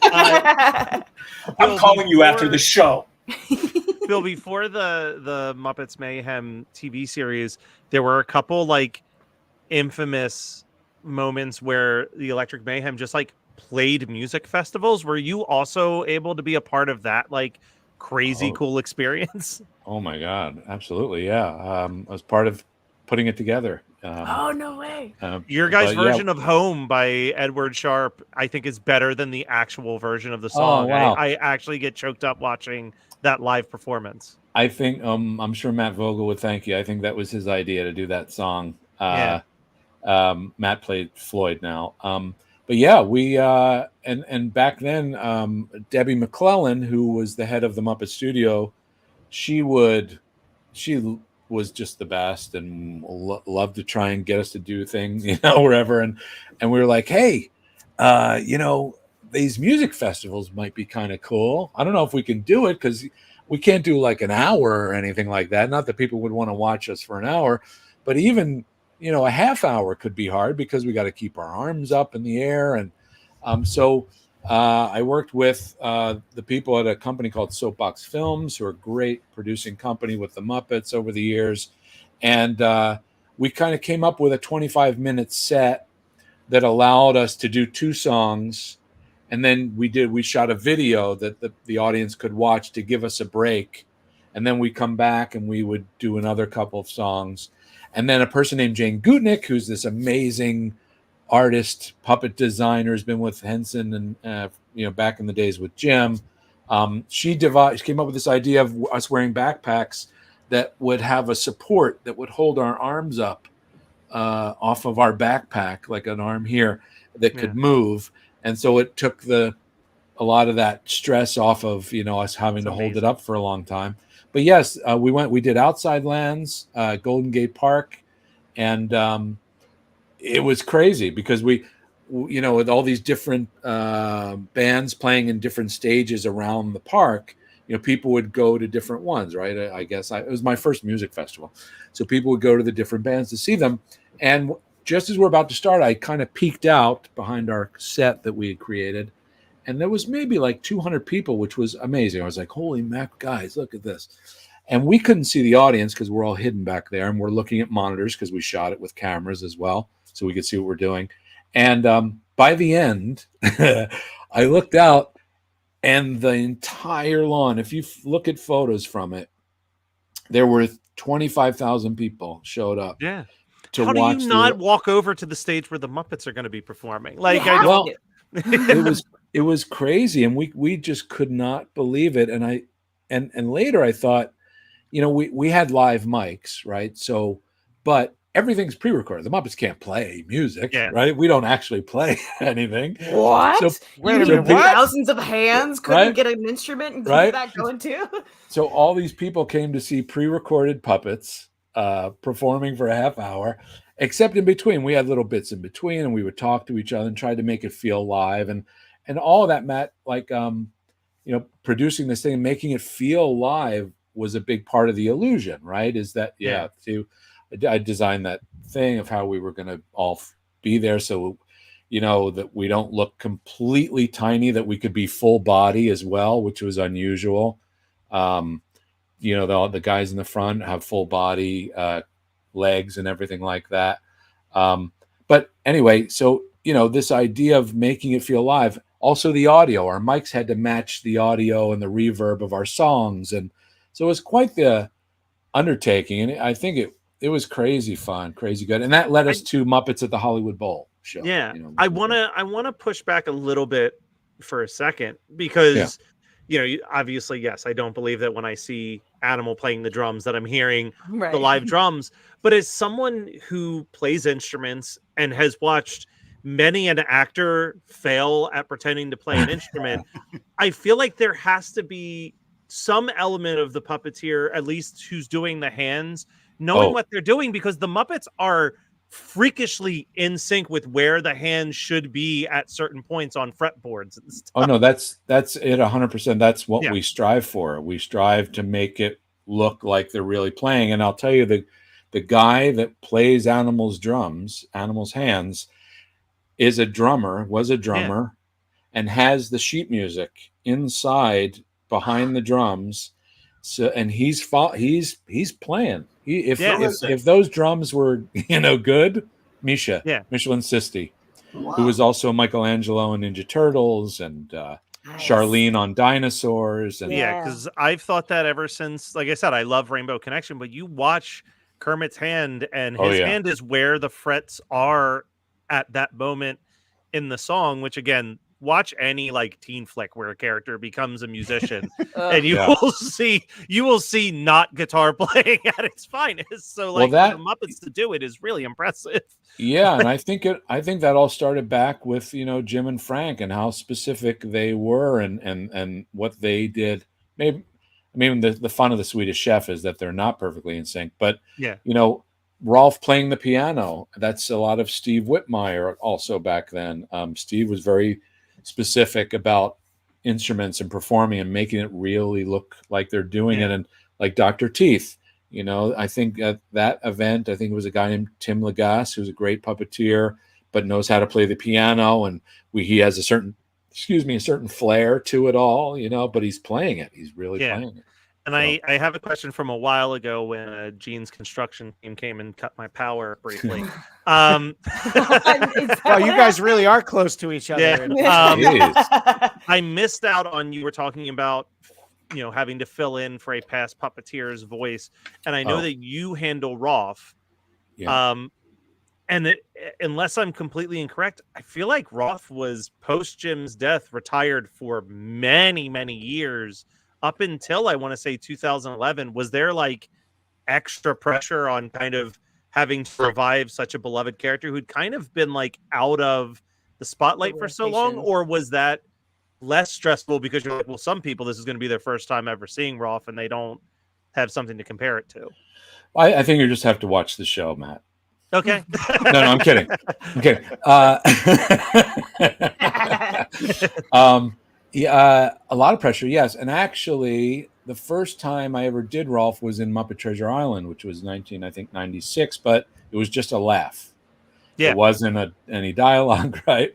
And I don't know. I mean, what was the 2011 thing? Because I think I did them before then. Maybe. I don't know if that was the Jason Segel movie, but I remember Rolf stealing that movie to me. Like there were so many amazing moments, and it was like, oh, I'm seeing my buddy Rolf again.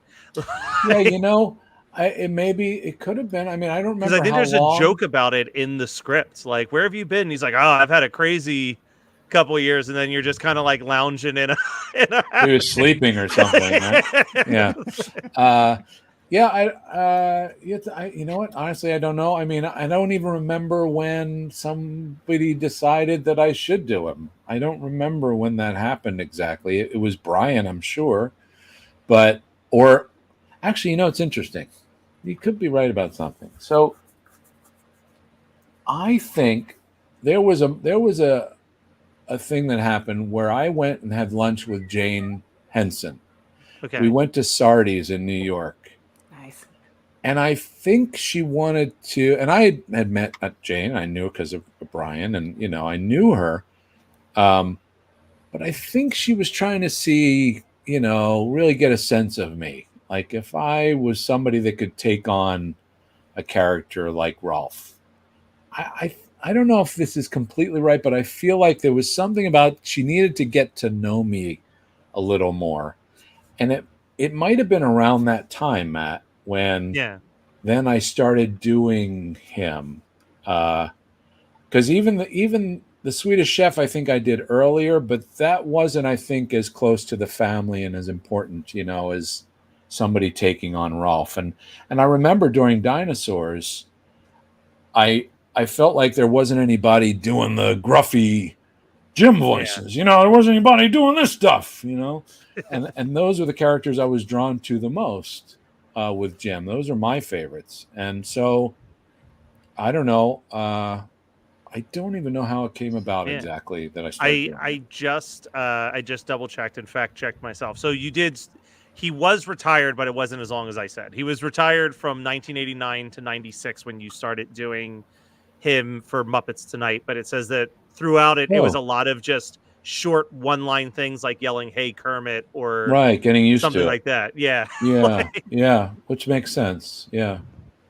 But then you sang a song in 2006 as Rolf for the Green and Red Christmas album, which is a delightful Christmas album that every Muppet fan should own. All right. That's sweet. Yeah, that's right. Since we're talking about the characters that others have done before Christian, you. Yeah. Before you move on to that, you made me think of something that I've never thought of before, Billy. When a character's playing a piano, if it's an acoustic piano, not a keyboard that you have turned off, do they mute the inside of the acoustic piano so that when you're hitting the keys, you're not getting anything? What do they do on the inside of the piano? Yeah, they mute it. They usually it's some sort of heavy thing, right? That clamps it, or stops it down. I've shot a couple things here at my house with my son, who's actually great. The last couple of things I did with Rolf, I think we did a birthday for Jim's birthday, maybe a song. We did a quick ditty. I'm sorry, I thought you were about to say that Rolf was on Cameo, and I was really excited. I was about to, I was like, ooh, how much? Sorry, not allowed. Back to what you were saying. We couldn't afford him, whatever it would cost. Oh, I don't know about that, but Jackson, my son, did the hands, but we didn't have anything really to mute it, and so we just turned the sound up because it was pre-recorded, right? We're playing, and so he was just hitting it. And it sounds terrible. You would never want to hear, right? Because he's faking it, but it looks real, and it's just going bam, bam, bam, but it looks like he's playing it. But yes, Gene, normally we mute it, or the piano just doesn't have any guts anyway because it's too heavy, and it's a prop. Yeah, we put people inside and all that stuff. What I was about to ask you was sort of getting a chance to create characters, and I know that there's obviously a number of those, but the one that I want to focus on, I mentioned to you before we started that probably for the last 2 years, my son Felix's favorite Muppet, and he loves the Muppets, but far and away, Pepe is now number one, and it's a distant number two. Pepe comes on the screen. He already starts laughing because he knows he's going to say something funny. See, no, it's true because I'm incredible. Okay. Say hi to Felix. Hola, Felix. How are you, my friend? Hey, I'm glad you think I'm incredible because I am. And your daddy, he's okay. Which, by the way, Pepe is not lying. I can't sue him for slander. His daddy's okay. See how incredible? Oh my gosh, look at it. Gene's got a Pepe right there. I'm a flexi toy. Look at me. So talk a little bit about Pepe. And when we were talking beforehand, you did point out Pepe is an asshole, but that's probably the charm, right? Well, he would not be happy with no, but no. He doesn't like that kind of language either. He's he's not really an asshole. I think he just is brutally honest and says what he thinks. And he's based on my wife's aunt, who is from Madrid, Spain. That's where the character came from. Her mother's sister, Maria Teresa. Gene, you're probably so bored. Gene hears this story like 2 million times. Gene has started drinking heavily while you yeah. Here goes the Pepe story. You don't know. He's going to talk about he's going to talk about Pepe. It doesn't stop. Puppets. What? Okay, so I'm my wife, or I meet my wife's aunt, who's from Madrid, Spain, and I never really met anyone like this. She, broken English, but this really great sense of humor. But I noticed she would talk in statements. That was her thing. She would there was never a question. She would say, "Hey, Christian, you're wearing a brown shirt, okay?" Or, "Gene, you have stripes, okay?" Okay. "Bill, come on, Bill, we go to the mall, okay?" Okay. And I just thought, how funny, this thing. And this kind of character is. And she's a very mischievous lady, and laughed a lot at her things that she was doing that we didn't know. And so we were talking about creating Muppets tonight, and Brian was trying to find some new characters for the show. And we were actually at a Chinese restaurant. She was there. I was with Kirk Thatcher. He was at the thing too. And we were talking. I was describing her. I said, "This is a great character." She didn't hear me.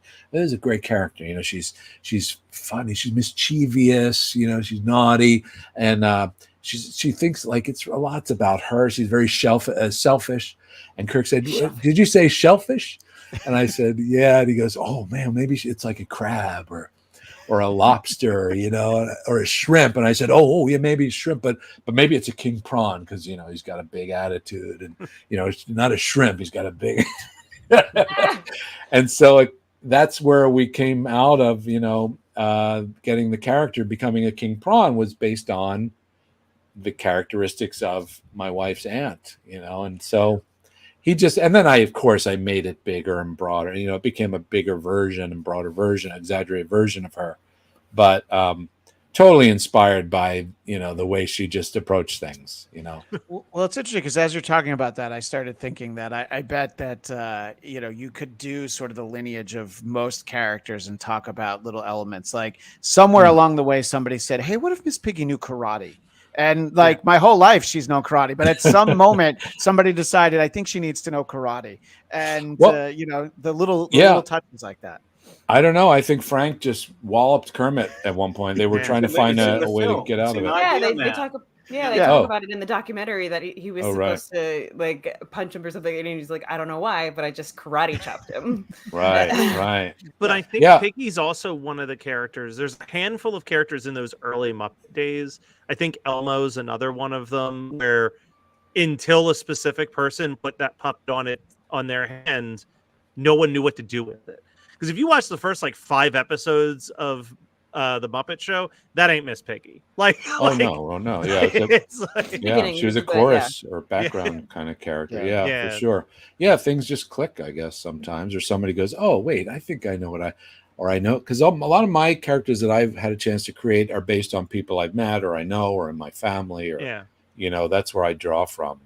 Was there any character that you really wanted to create but it just like didn't come to full fruition? Oh, nice. As you're on to that, I have 3 characters named after me.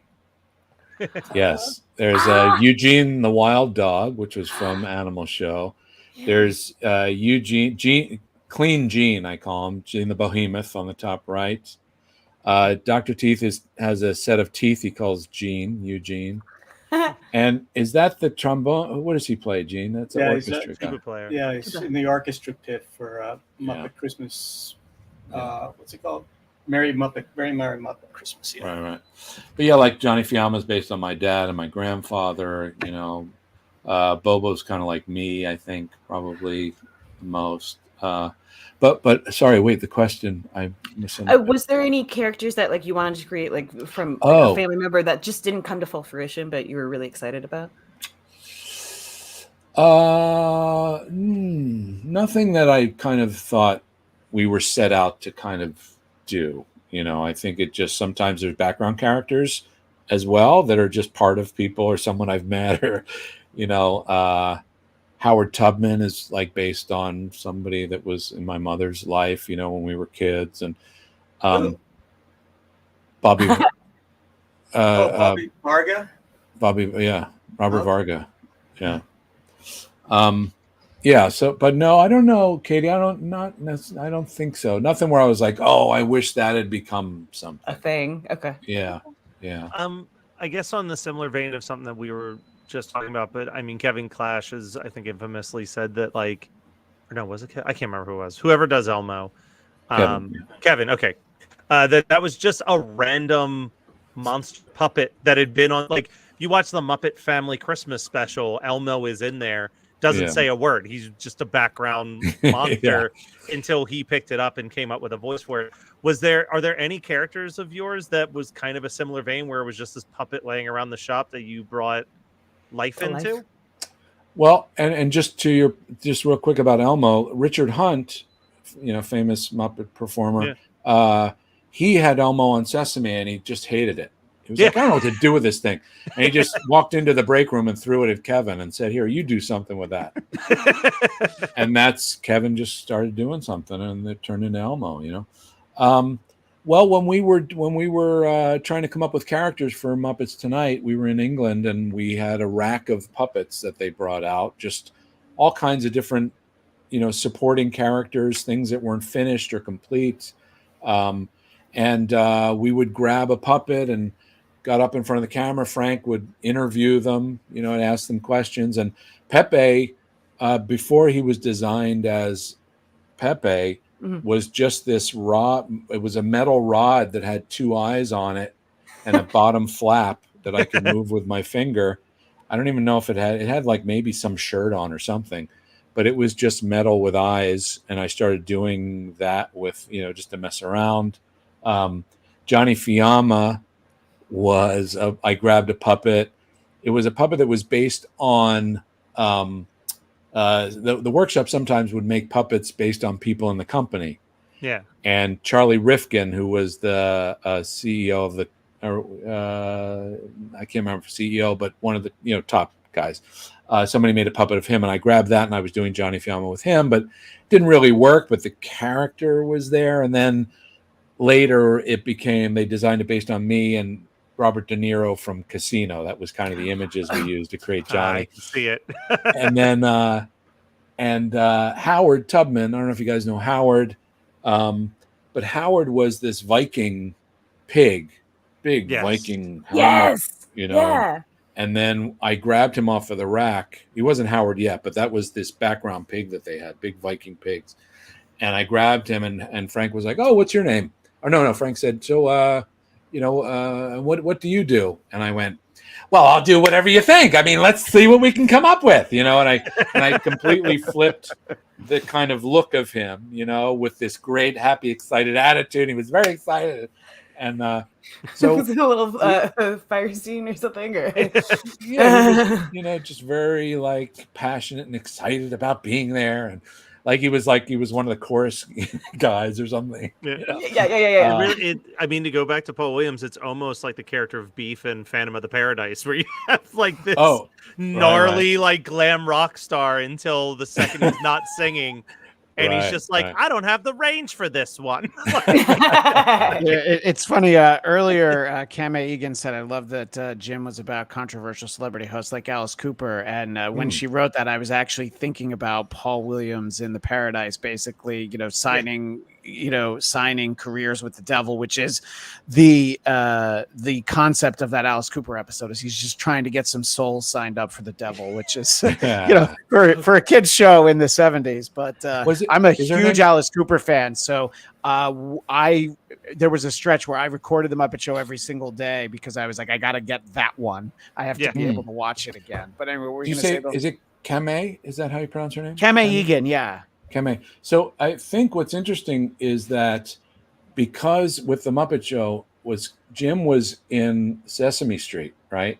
And so he was waiting for this opportunity to do something that wasn't for kids. And so all of those guests that they brought on were for them, right? They weren't looking for anybody that was a certain way or a certain demographic or that was controversial. They wanted guests that they wanted to play with. And it was the same thing with the writing. They wrote for themselves. They didn't write for kids or for anyone specific. They wrote for themselves to make themselves laugh, and without being, cynical and mean-spirited, or they wrote for themselves, and hopefully, I think, and what happened was it was for everybody. Yeah. Kids marveled at the colors and the fabrics and the weirdness and the creatures, and the adults got the jokes and loved the music and the guests. It's like the old Warner Brothers cartoons. Right. You pick up on stuff generationally or just as you age. Yeah. Right.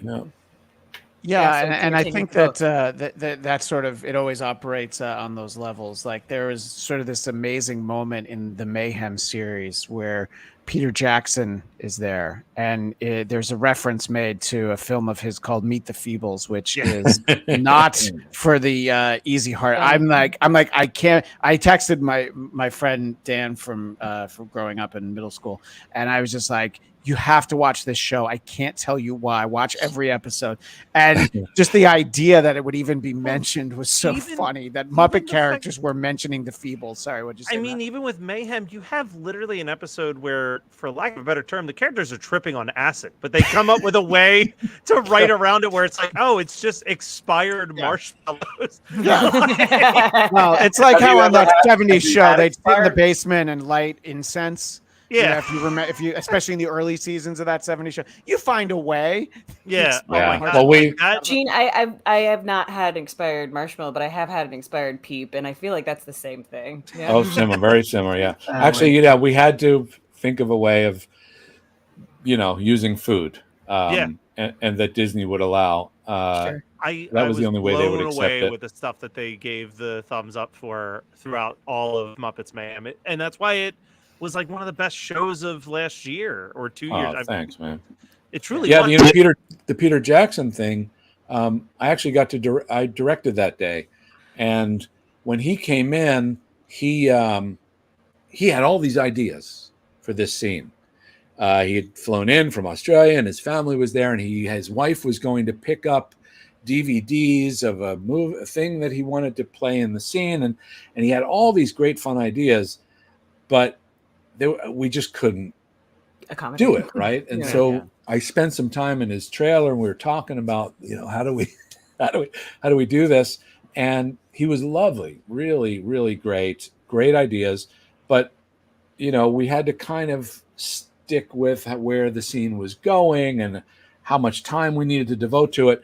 And so we ended up playing it. I said, well, let's go rehearse it. Let's go try it. Let's see how all this works. And he was just, again, open, collaborative.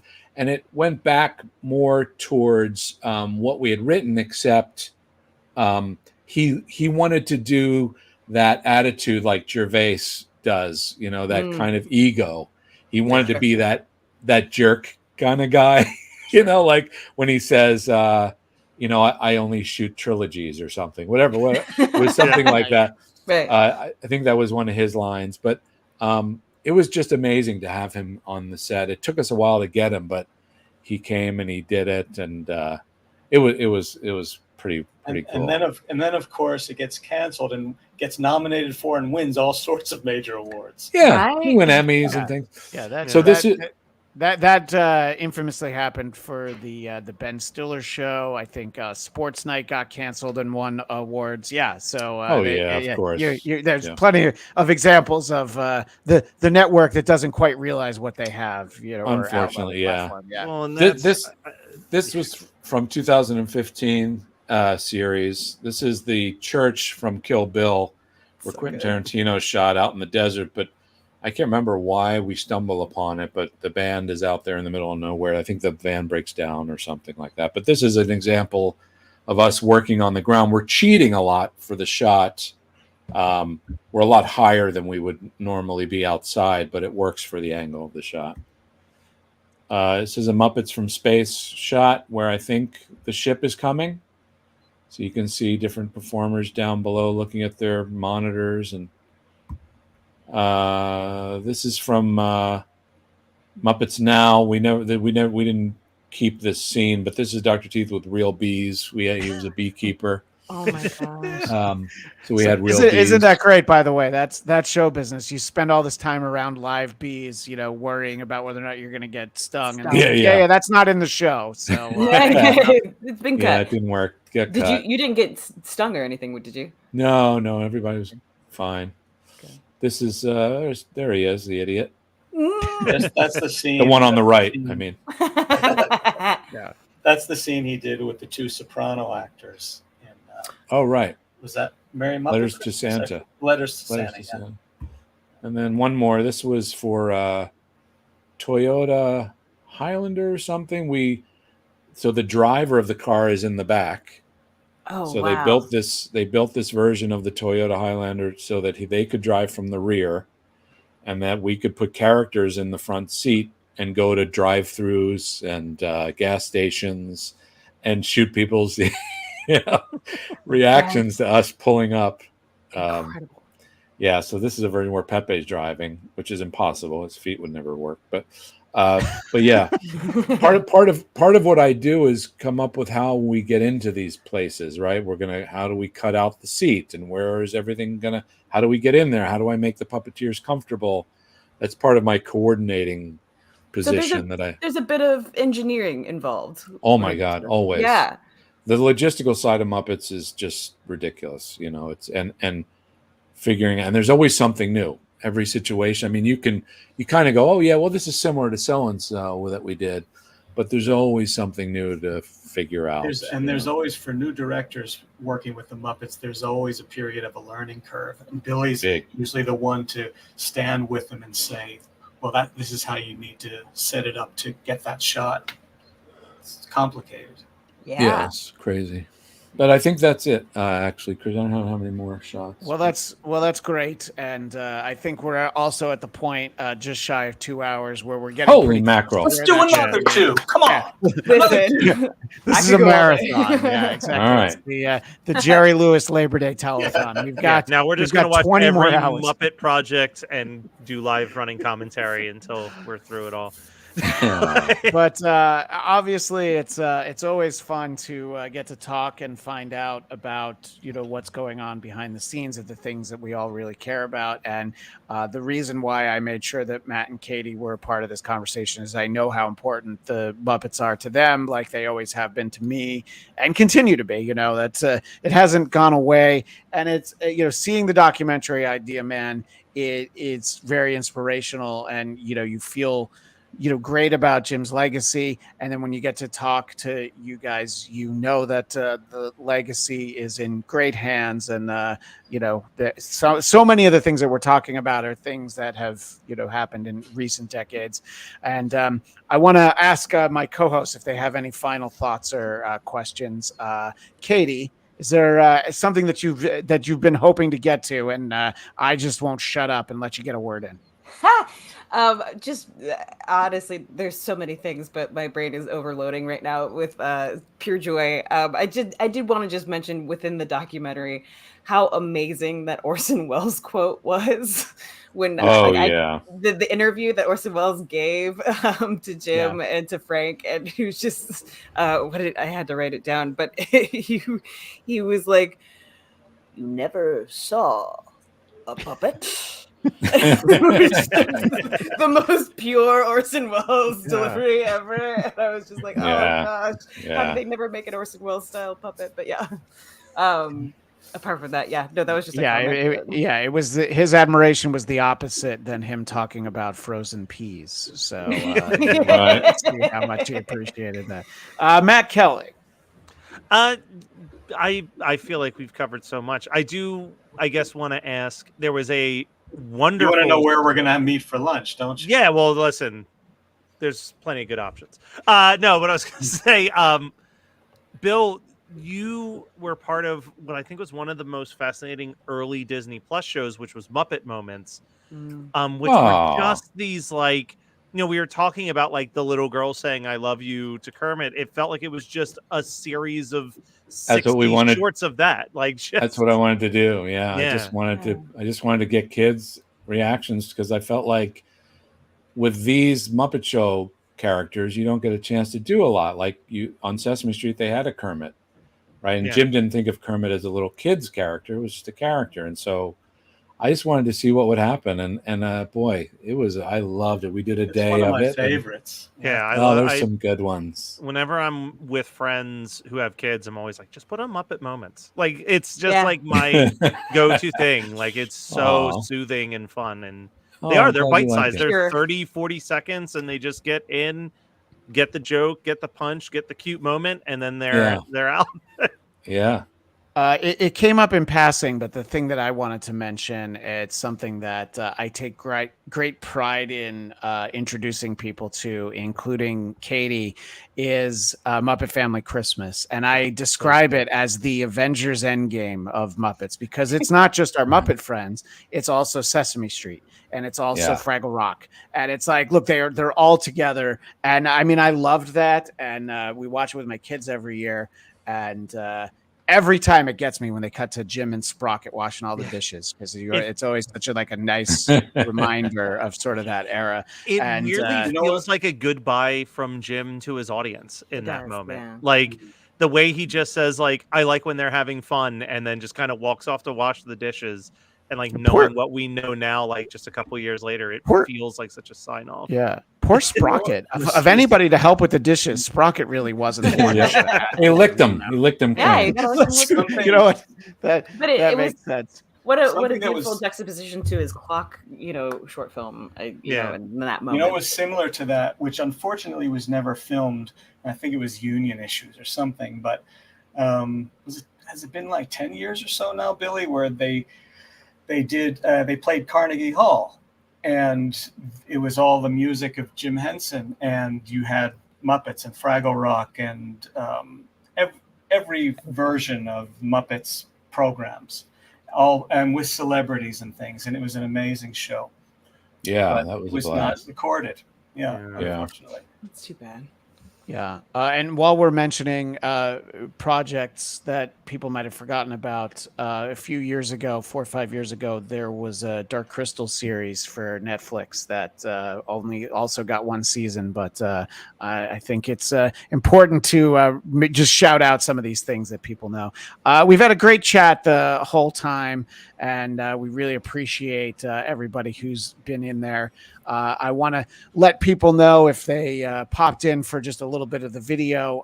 The audio version of this will be up on my podcast, the Blackcast. If you're listening to the audio version right now, you might want to see a lot of the great pictures that were shared. You can find that over on the Geekscape channel. And in honor of this great conversation, we'll be reposting a classic episode of the Blackcast, which was episode 52 from 2014, where I spent the whole show with Gene and Bill.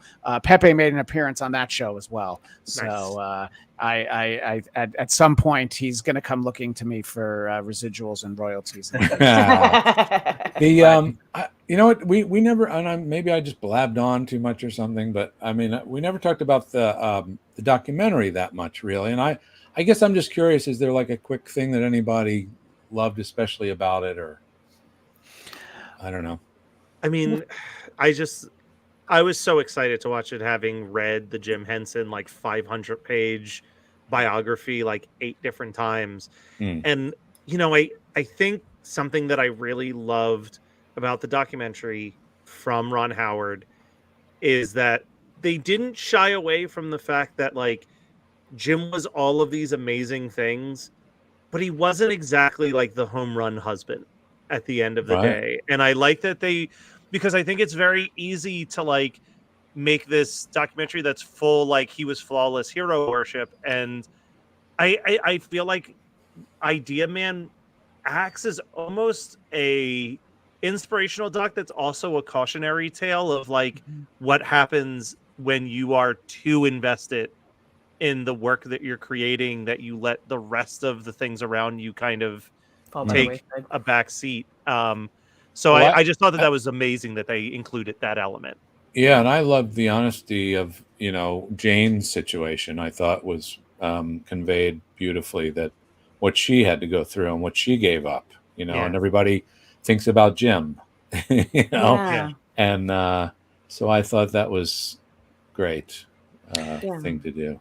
Yeah, and similarly, sort of what we were talking about earlier, for me, it was getting to see sort of the behind the scenes stuff, but also just sort of expanding on, putting things together. And I had actually, I guess, subconsciously remembered the piggy karate moment. And fortunately, Katie reminded me that they do cover that. So just little things like that. But yeah, the whole thing, and to Matt's point, when you see something where enough about the person that it's disingenuous, and I know it was scripted, but that Queen movie that came out a few years ago, you'd think that Freddie Mercury just had one bad friend who got him into some trouble, and that he never did anything wrong if it weren't for this one guy.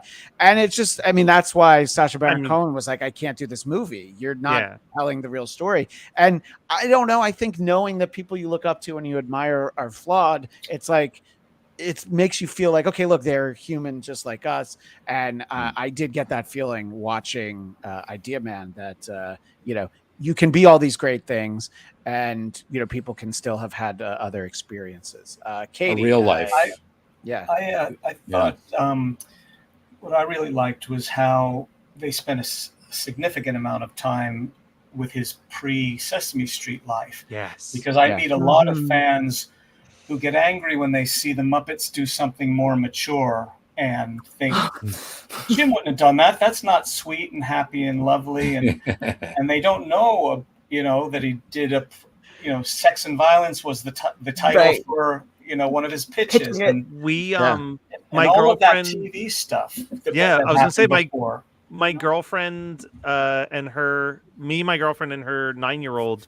One evening, we spent 15-20 minutes just watching Wilkins coffee commercials. And those commercials are brilliant, but there is some shocking moments of violence. There's a lot of violence and a lot of explosions. Kemi Egan says, "I love the documentary showed Jim as an innovator, but a real person." What we're saying with everyday problems. I liked his beginning story with Jane on Sam and Friends. I thought that is sort of a very sweet start to it.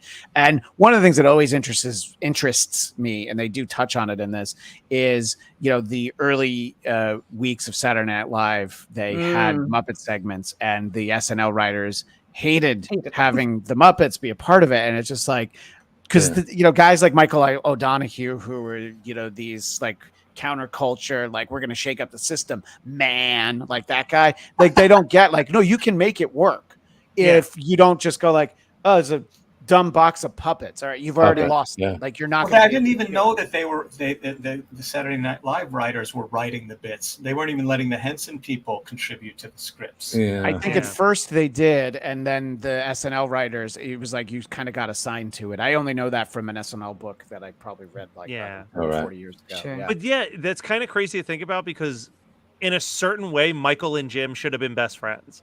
They both had the same like chaotic, change the world energy, just in very different directions. And like, but it also speaks to like how contextually like the product can change, or like who's writing behind it, especially when it comes to comedy and then like heartfelt comedy.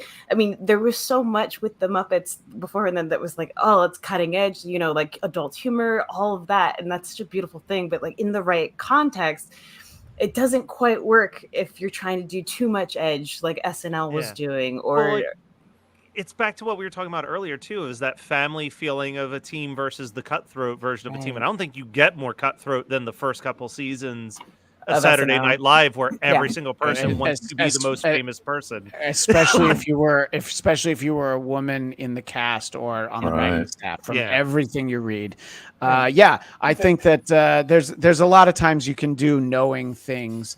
Lisa says that the SNL called them the mucking fuppets. So thank you for that.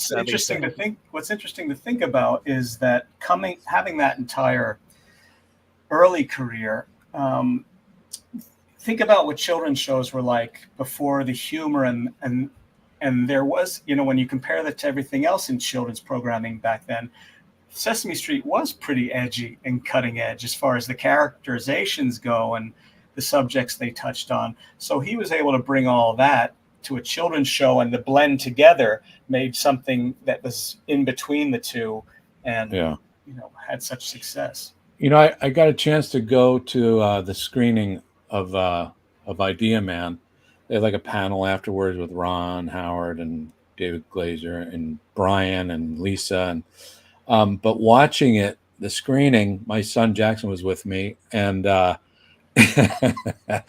he kept putting his arm around me because I was seeing these friends that aren't here anymore, and it was very emotional for me in that way. And then finally at the end, when Frank says thank you, I have this very bittersweet thing that is always in my mind, and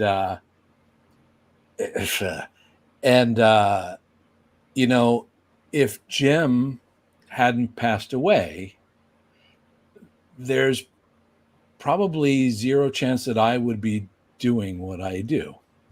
Yeah. And I know that, and it's hard to kind of, do this stuff. And I can't help but have that come back to me and think, boy, I shouldn't be here doing this. This isn't what I was supposed to do, but I guess in some weird way it is. And so when I hear Frank say thank you, that's all I can think of. Well, you know what? And to be corny but true, I think if there's a way that he's able to look down on this, I'm sure that he's extremely happy with what you've done with his characters and what he's helping to carry the legacy on. Right. I hope so. You're saying that Kevin Clash feel like you should. Go ahead. Kevin Clash would say, and this makes me feel like I would say these things to Kevin, and he would say, Bill, stupid, Bill. If Jim and Frank had a baby, it would be you. And I thought, okay, I can live with that idea. I like that idea. Yeah. I think that's a more succinct way to say what I was about to say, which is the idea is like, yeah, it's like you shouldn't, but unfortunately Jim passed, so you were the person that needed to be here at that moment. I suppose. But, I mean, the other flip side of that, I think, is like, if not for you and Brian, the Muppets might just be this forgotten relic of the 70s and 80s that never got the additional 30-something years that well, it's you know what, Matt, and that, you know what, I didn't mean this to become about, Bill, you're, the guy should be doing. But it's true. But the reality is if not for Brian, right, you're right. This would not have continued the way it did. And I would never have been a part of it. Brian is the reason I got involved. I mean, there was no intention to be a puppeteer. He was the one who said, you should come audition for Dinosaurs. I've seen you do Jackie Gleason. You should come and I get in the suit. And I was stupid enough to do it. And so I was in this thing, but because of him, this wouldn't be happening. So I think appreciate you saying speaks that. to the greater core of like the collaboration of the Muppets is something that's more pervasive than just the one person of Jim Henson. Like that's right. It's the spirit of him still living on in you and in all of the other players and all the other people that collaborate to make this thing happen, because working together can create such beautiful things in so many different ways. Yeah. I think it's a testament to the sort of the ongoing carrying the torch legacy that Beloved is kind of the first big post-Jim project, which is Muppet Christmas Carol. And, in all of our age groups, I get it, Matt and Katie, you're younger than I am, but that's not the point. So all those age groups love it. My wife grew up with it. I think I was like 16 when it came out, and I was like, well, I'm not going to tell my friends, but I need to see this Muppet movie. We watch it with my kids. So I've mentioned three things that we watch with. So we watch Muppet Christmas Carol, Muppet Family Christmas, and of course Emma Daughter's Jug Band Christmas. So they know that it's like, and Pepe. You watch a lot of Pepe too. Where is Pepe's Christmas special? I am working on it. Okay. He should do like one of the old Caribbean Christmas, the old Bing Crosby ones. Looking for funding, looking for some capital. have a CGI with David Bowie from Labyrinth to recreate. Kirk Thatcher always wanted to do a Pepe Telemundo type of, or not Telemundo, like telenovelas with Pepe. Yes. Oh my God! Why is that not already happening? That's one of those things that like people pose, like, if you could have a cast for anything with like only one human, what would you do? Right. My thing was always John Wick, and then Keanu was the only human in it. But apart from that, I think it'd be amazing if it was all telenovela and the only Muppet is Pepe. That would be phenomenal. Actually, okay, I've got one more question. Because we know that the Muppets are kind of owned by Disney. Would every decision have to run past them? Like, there's no way you could just shoot like a short Pepe telenovela and throw on the YouTube channel.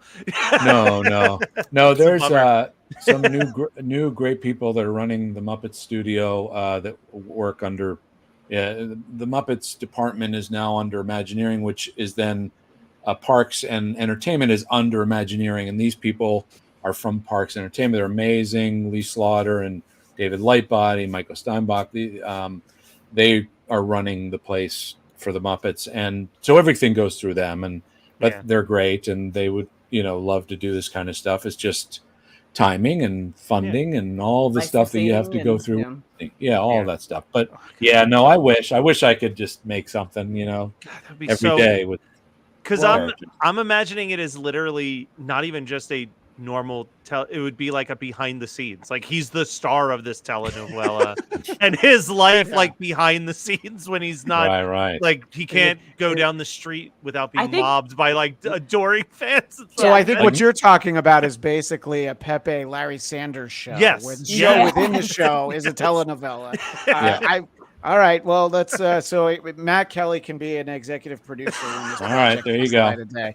But the one thing I will say is that the beauty of there being this Disney streaming is like, yeah, let's do 10 episodes of the Mayhem, and not like, oh, we got to get a network to put it on, or even a cable network, so that there are at least these options, and we can be excited about stuff that we get, like the Muppet Haunted Mansion that I mentioned earlier. We keep trying.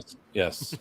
Yeah, which so we're always optimistic, those of us on the outside looking in.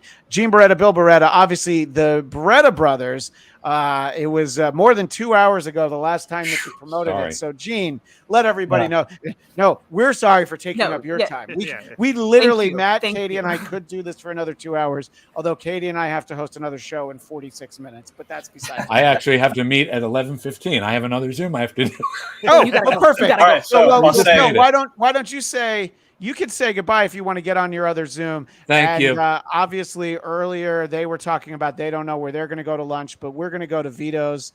We're going to go to Vito's. Katie's there with the owner of Vito's. That was the podcast I did. Yeah. There's Vito.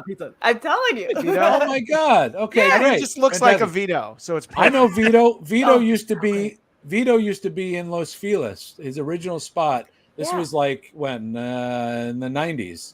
And that's where we used to go. He had just opened. I used to go make pizza there because I used to make it in New Jersey. But I love him. I haven't seen him in so long, so we're going back. All right, we're going. And, all right, Matt, you can fly out. Thank you again, Gene. Thank you again, Bill. We will talk to you soon. He's got places to be, and we appreciate it. But Gene, we want you to get the all important. Oh, is he gone? Look away, as Harvey Firestein or John Lovitz has fired Harvey Firestein.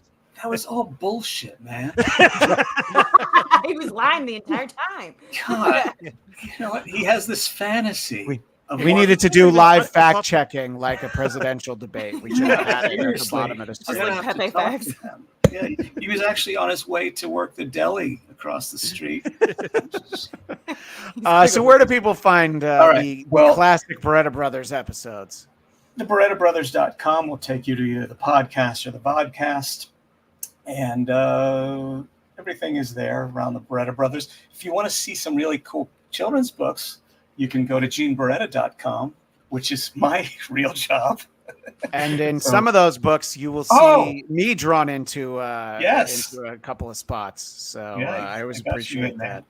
Yeah, you're in Lincoln and Kennedy. And I don't remember the other one. I think I might be in Ben Franklin as well, but that was too early. Okay, no. I'm also not important enough.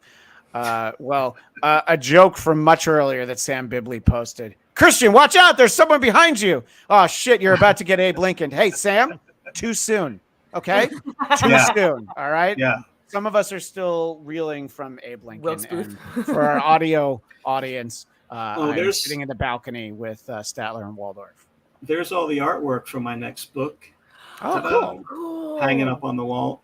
If you know the great American artist of the 20th century, Andrew Wyeth, it's about his childhood. So that'll be out about a year from now. The Apprenticeship of Andrew Wyeth. That'll be the next one.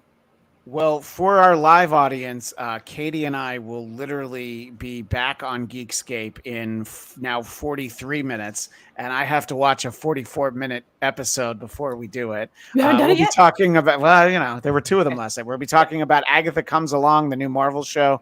So join us at noon Pacific, 3 p.m. Eastern on Geekscape. Matt Kelly, what would you like to steer people to other than, of course, smash that like button, y'all, subscribe on Geekscape and all that good stuff. Do all of the stuff with Geekscape TV on YouTube. I have a podcast every day of every week. So Mondays, it's the Christmas 365 podcast. Tuesdays is YAYYYYY, which is all about young adult novels. Wednesday is One Hit Thunder, about one-hit wonders. Thursday night is Horror Movie Night. Fridays is Weird Algorithm, all about the career of Weird Al Yankovic. And then we've got some cool shows for the future that I'm not allowed to talk about just yet. That one might be co-hosted by Katie up there. And almost ending, we're down to like our last 6 episodes, is White People Problems, a show in which I watched the OC for the first time. I can't say I watched that one, but I love the concept of that. Hey, I just love the title. Kame. Is it Kame? She said the Barretta brothers are the Russo brothers of the Muppet world. You know, yes. Russo was the name of my first stepfather. So no way. Dead on. Well, I appreciate that. And I have my personal podcast, Blackcast, BLADTCAST. And if you look for that, you will see the episode we did in 2014, episode 52, where I talked to Gene and Bill. And Katie, I know you listened to that last year and you enjoyed it. So I guess I should just take it off my hard drive and share it with the masses, so people will get to hear it. Anyway, thank you so much to both Gene and Bill, and of course everybody in the chat. We had a great time, and we did it 2 hours and 19 minutes. Thank you to everybody. We could easily do another 218. We will see you again soon here on Geekscape. Thanks again, everybody.